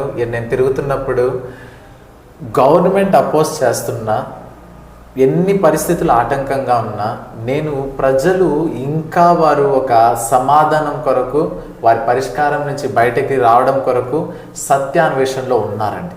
ఓకే, చెప్పగలిగే దమ్ము మీకుంటే వినడానికి చాలా మంది ఉన్నారు. వాడు గవర్నమెంట్ ఎలా ఉందో, రూల్స్ ఎలా ఉన్నాయో అన్ని పక్కన పెడితే, నా అనుభవంలో నేను చూశాను.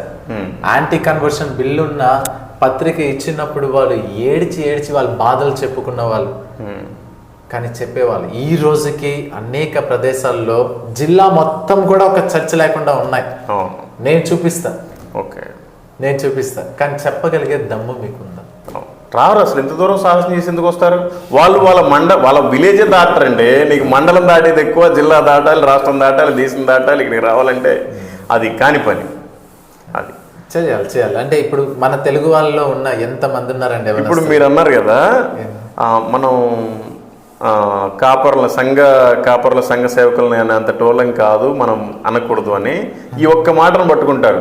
అసలు ఒక పాస్టర్ గురించి మీకు ఏం తెలుసు? పాస్టర్ ఎంత కన్నీరు గారుస్తారు, ఎంత మోకరించి ప్రార్థన చేస్తారు. అసలు వీళ్ళకి ఫస్ట్ ప్రేయర్ లైఫ్ ఉండదు సరిగ్గా. ఈ యూట్యూబ్లో వాళ్ళ వీడియోలు చూడటం, వీళ్ళ వీడియోలు చూడటం, కొన్ని రిఫరెన్స్లు రాసుకోవటం, చెప్పేయటం, వాళ్ళు చెప్పారని వీళ్ళు చెప్పటం, అంతేగాని ఒక్కరికి కూడా నిజమైన భక్తి లేదు. 100కి 10 మంది తప్ప 90 మంది ఫేక్ పాస్టర్లు అని చెప్పవచ్చు. నాకు అసలు భయమే లేదు, నేను ఇట్లే మాట్లాడతాను. ఎందుకు అంటే వీళ్ళు అసలు ఎప్పుడూ కూడా బయటికి వెళ్ళి సువార్త ప్రకటించిన పాపం లేదు. అదేమంటే వాళ్ళు గొడవలు చేస్తున్నారు, వీళ్ళు గొడవలు చేస్తున్నారు. అసలు దేవుడే చెప్పాడు కదా, నేను మిమ్మల్ని తోడేళ్ళ మధ్యకి పంపిస్తున్నాను, మీరు గొర్రెల్లాగా ఉండండి. వీళ్ళు ఎక్కడ ఉంటారు?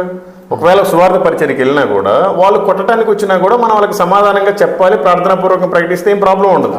వాళ్ళు నువ్వు ఎందుకు ప్రచారం చేస్తున్నావురా అంటే, ఆర్టికల్ 25 నుంచి 19 నుంచి 25 దాకా చదవండి, ఏముందో నాకుంది నీకుంది, ఇదే డ్యామ్ డూమ్ డాష్ అయిపోద్ది.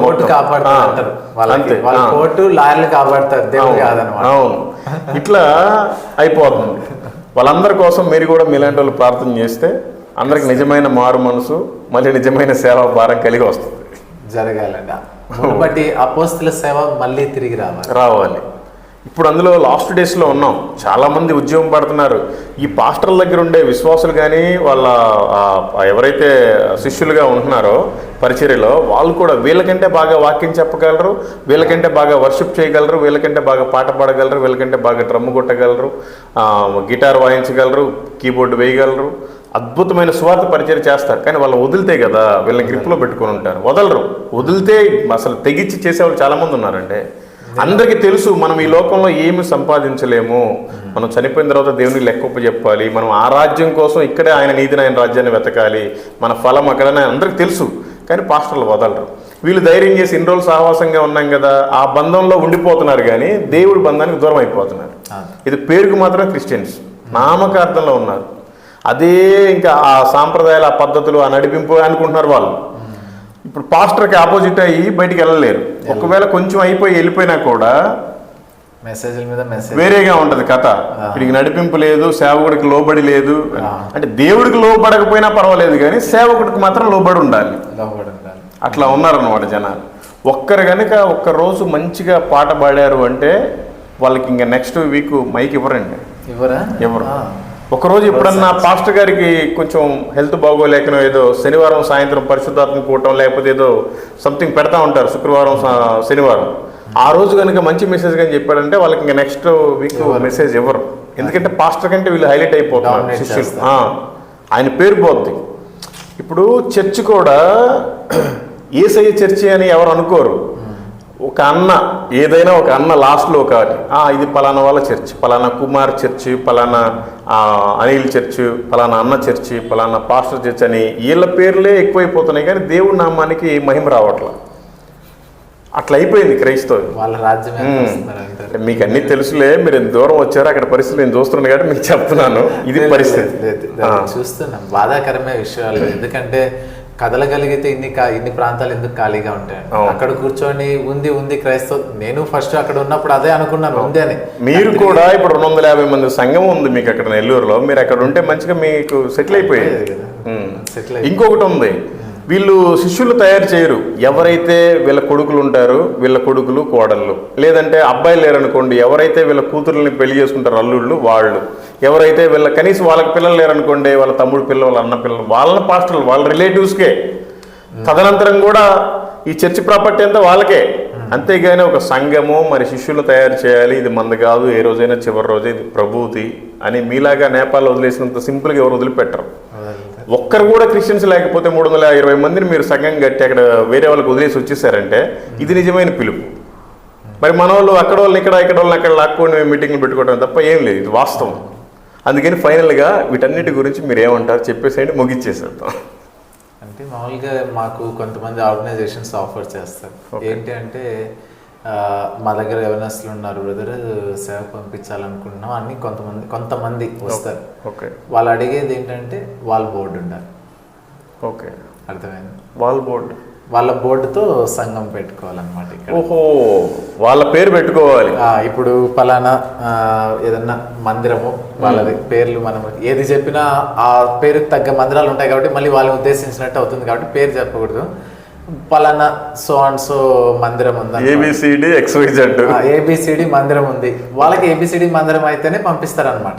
ఓకే, అలాగా. అంటే బ్రాంచెస్, అంటే వాళ్ళ ఒక కంపెనీది ఇంకొక బ్రాంచ్ ఓపెన్ చేసుకోవాలన్నమాట. ఓకే, ముందు ఎప్పుడు అసలు సేవ అలా లేదు. దర్శనం వస్తే, పిలుపు వస్తే కదిలేవాళ్ళు. నాకు ఒక శాఖ అక్కడ ఉండాలి, ఇక్కడ ఉండాలి, అక్కడ ఉండాలి అని ఎవరు ఎప్పుడు బైబుల్లో లేదు. సింపుల్. ఇంకొకటి మీరు అన్నదానికి ఈ జీనియాలజీ కింద బైబుల్లో అన్నీ నేను మెన్షన్ చేయను, మోస్ట్ ఆఫ్ ద స్టోరీస్, మళ్ళీ అంటే దీన్ని పిన్స్ చేయకుండా చెప్తున్నాను అనమాట. మోస్ట్ ఆఫ్ ద స్టోరీస్ లో చూస్తే వారసత్వంగా వచ్చినవన్నీ శాపగ్రస్తంగానే మారాయి. కొన్ని చాలా వరకు ఏలిని తీసుకున్నాం అనుకోండి, తన కుమారులు అయ్యారు, కానీ ఏమైంది అంటే దాని బిడ్డలకి మరణము, తండ్రికి మరణము, మొత్తం ఫెయిల్ కొలాప్స్. అయిపోయింది. ఓకే. మరి మనము ఏలియా కానివ్వండి, పౌలు కానివ్వండి, ఇవన్నీ స్టోరీస్ చూసుకుంటే ఎవరు వాళ్ళ పిల్లలకో వాళ్ళకి ఎవరికి ఇవ్వలేదు. ఓకే. దేవుడు నిర్ణయించిన వాళ్ళ శిష్యులకి చక్కగా అప్పగిచ్చేసి వెళ్ళిపోయారు. ఓకే. అవి డబుల్ ఆశీర్వాదాలతో పోయాయి. ఓకే. ఏలియా 2 ఆశీర్వాదాలతో, ఏలియా యొక్క ఆశీర్వాదంతో పోల్చుకుంటే 2 సేవ చేయగలిగాడు, అద్భుతాలు చేయగలిగాడు. ఓకే. పౌలు తిమోతిని చూసుకున్న అలాగే ప్రతి చోట ఎప్పుడైతే శిష్యరికం దేవుడు నిర్ణయించిన వాళ్ళకి జస్ట్ అప్పగిచ్చేసి వెళ్ళిపోతే అది 2 ఫలిస్తుందన్నది నా దృఢమైన నమ్మకము. బిబ్లికల్గా నేను అదే నమ్ముతాను అనమాట. ఓకే. అదొకటి. ఇంకొక విషయం ఏంటంటే, మీరు ఇంతగా కష్టపడి ప్రాణాలకు తెగించి కూడా మీరు సేవ చేస్తున్నారు కదా. మీరు ఇంత సేవ చేస్తున్నందుకు మీకు అమెరికా నుంచి ఎన్ని డాలర్లు వస్తున్నాయి, దుబాయ్ నుంచి ఎన్ని దినార్లు వస్తున్నాయి, నేపాల్, భూటాను, బంగ్లాదేశ్, శ్రీలంక నుంచి ఎన్ని రూపాయలు వస్తున్నాయా, లేకపోతే దేవుడి విశ్వాసం ద్వారా మిమ్మల్ని పోషిస్తున్నాడా మీ విశ్వాసాన్ని బట్టి? ఈ మధ్య కాలంలో ఒక నెల క్రితము $10 ఒకటి చూశాను ఫస్ట్ టైం. వి ట్రస్ట్ $10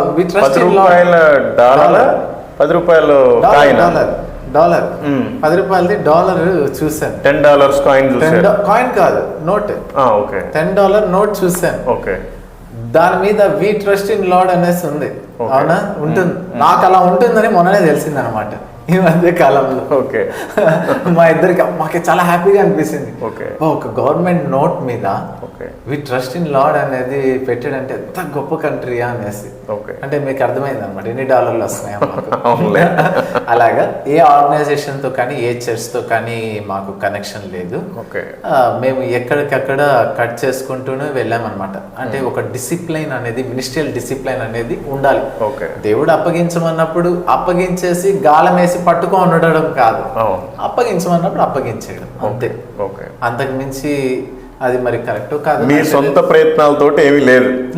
దేవుడు ఏం చెప్తే అది చేస్తున్నారు అంతే. ఓకే. ఇంకా మన వాళ్ళ గురించి చెప్తే బాగోదు. అది నాకు చేయాలని కూడా లేదు. మీరు ఇంతకుముందు అన్నారు కదా, ఎప్పటికీ ఆ సేవ చేయకూడదు అన్నది నా ఉద్దేశం, నా ఆలోచనలు, నా ఉద్దేశాలతో. కానీ నేను ఇంతకుముందు చెప్పినట్లు మేము ఎక్కడికక్కడ వదిలేసి వెళ్ళిపోవడానికి కూడా గల కారణం అది. ఏ నాటికైనా సరే ఈ సేవలో ఉన్నప్పుడు మన సంపద ఉండకూడదని. మీకు నేను ఒక ఫోటో చూపించాను. మేము ఇంత చిన్న రూమ్ నేను నా హస్తాలతో ఈ మన స్లాబ్లు వేసేటప్పుడు, ఈ పిల్లర్స్ వేసేటప్పుడు షీట్స్ వాడతారు. వాటిని అయిపోయిన తర్వాత ఆ సిమెంట్ అంతా అంటుకునేస్తే పడేస్తారు, ప్లైవుడ్ షీట్స్ లాగా. అవన్నీ ఏరుకొని వచ్చి ఒక చిన్న కొట్టం వేసుకొని దాంట్లో 3 సంవత్సరాలు నేను నా భార్య దాంట్లోనే ఉన్నాం. నేపాల్ డోర్ కూడా ఉండేది కదా, బ్యానర్ ఉంటే ఏరుకొని వచ్చి దాన్ని బ్యానర్ తో పెట్టుకుంటే నక్కలంతా రాత్రి వచ్చి గోకేవి పాప సౌండ్ కి. పాప అంటే చిన్న పిల్లలు ఏడిస్తే అట్రాక్ట్ అవుతాయి అనమాట ఫాక్సెస్. లోపలికి దూరడానికి ప్రయత్నించేవి. అప్పుడు కర్ర పెట్టుకొని రాత్రి అంతా దాన్ని కొట్టుకుంటా ఉండేవాడిని అనమాట, ఆ సౌండ్ కి పారిపోవాలనేసి. షీట్ కేసి ఐరన్ షీట్ పెట్టుకొని దాన్ని కొట్టుకుంటా. అంత చిన్నది.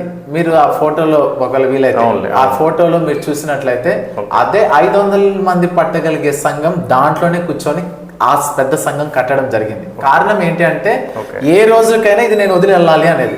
చాలా మంది దాన్ని ఆ ఫోటోని చూసి ఏమంటారంటే, ఇప్పుడు సేవ ఎలా ఉందంటే సంఘం ఇలా ఉంటుంది, వాళ్ళ ఇల్లు అలా ఉంటున్నాయి.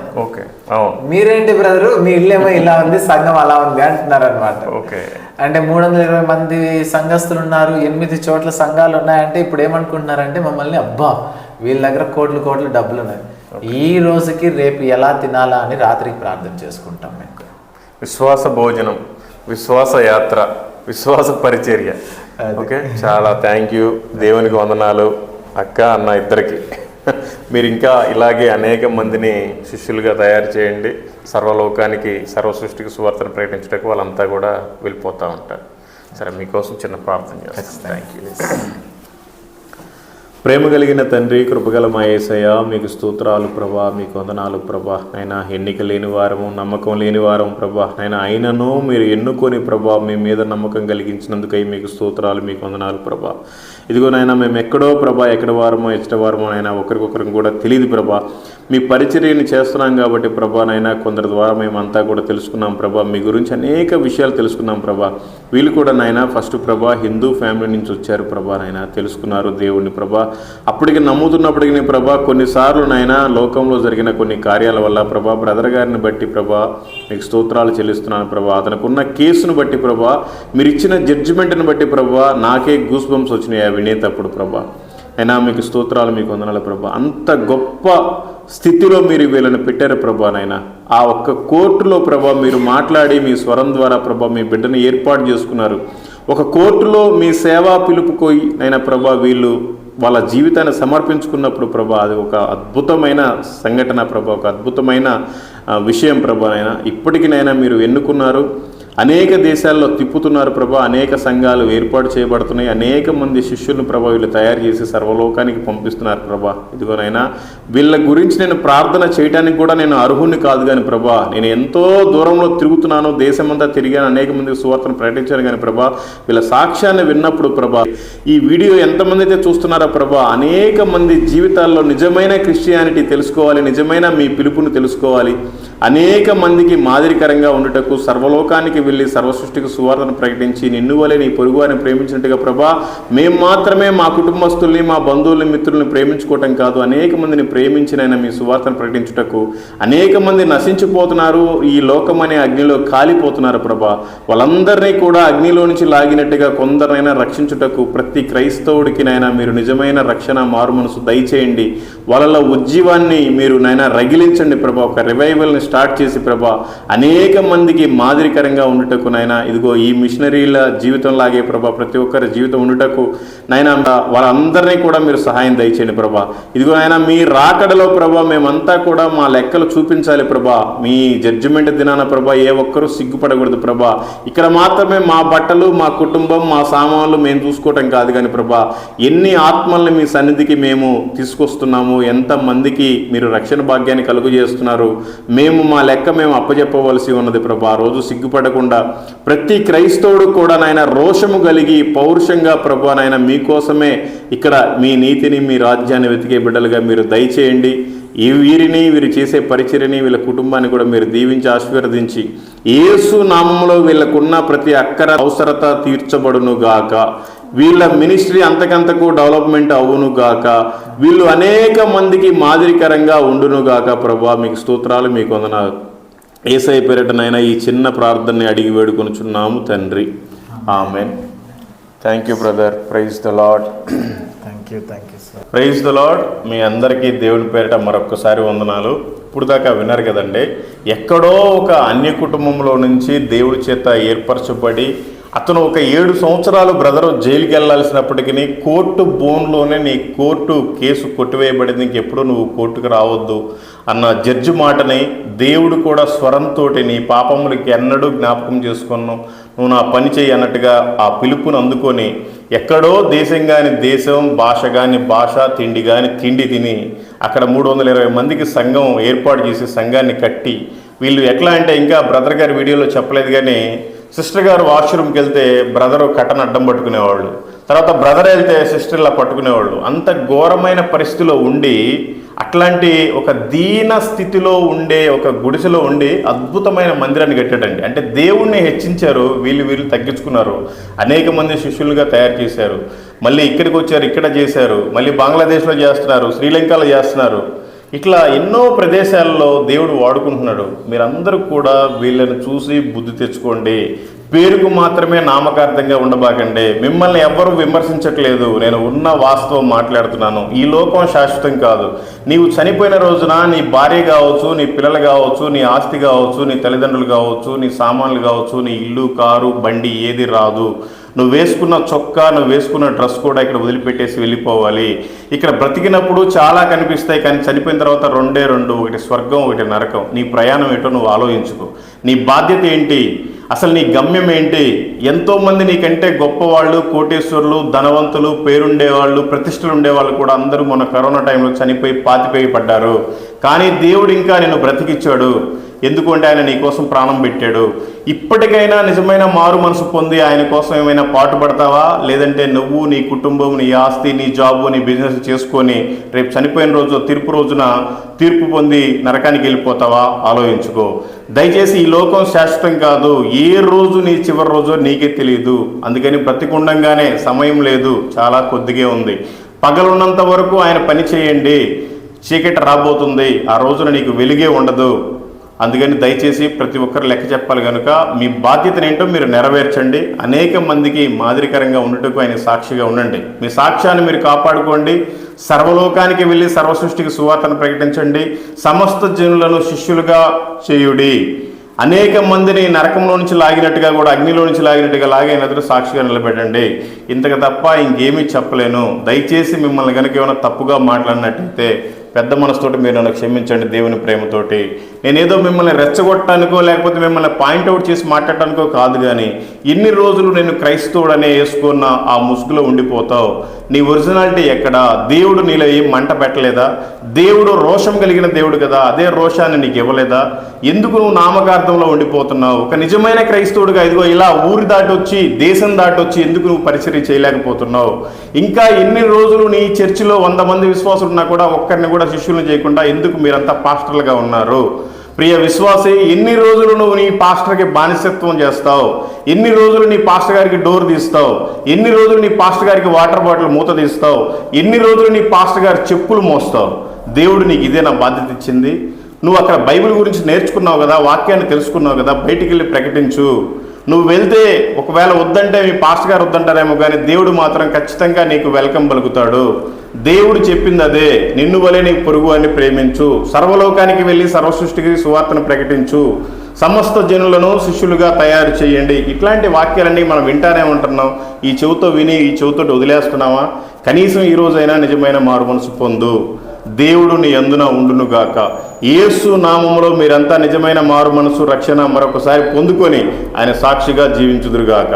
దేవుడు మిమ్మల్ని, మీ కుటుంబాలని, మీ సంఘాలని, మీ పరిచర్యల్ని దీవించి ఆశీర్వదించును గాక. ఆమేన్. Praise the lord.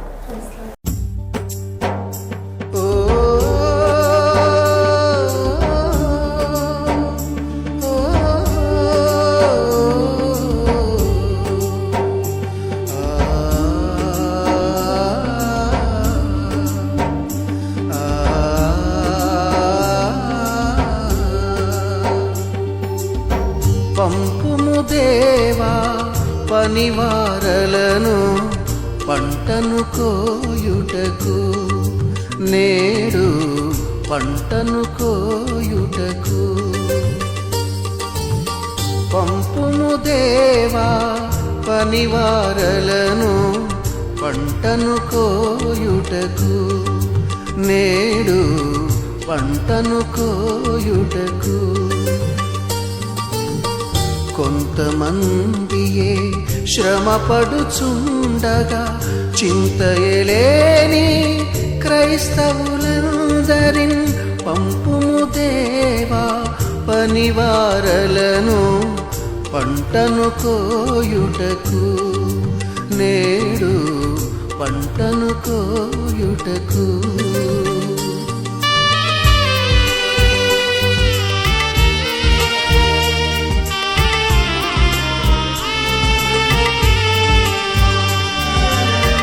నాగలి మీద చేయిని వేసి వెనుకకు చూడక సాగడి వారిని, భారము కలిగి సువార్త గింజలు దున్నిన ఎదలో చల్లెడి వారిని, దున్నిన ఎదలో చల్లెడి వారిని పంపుము దేవా పనివారలను పంటను కోయుటకు, నేడు పంటను కోయుటకు.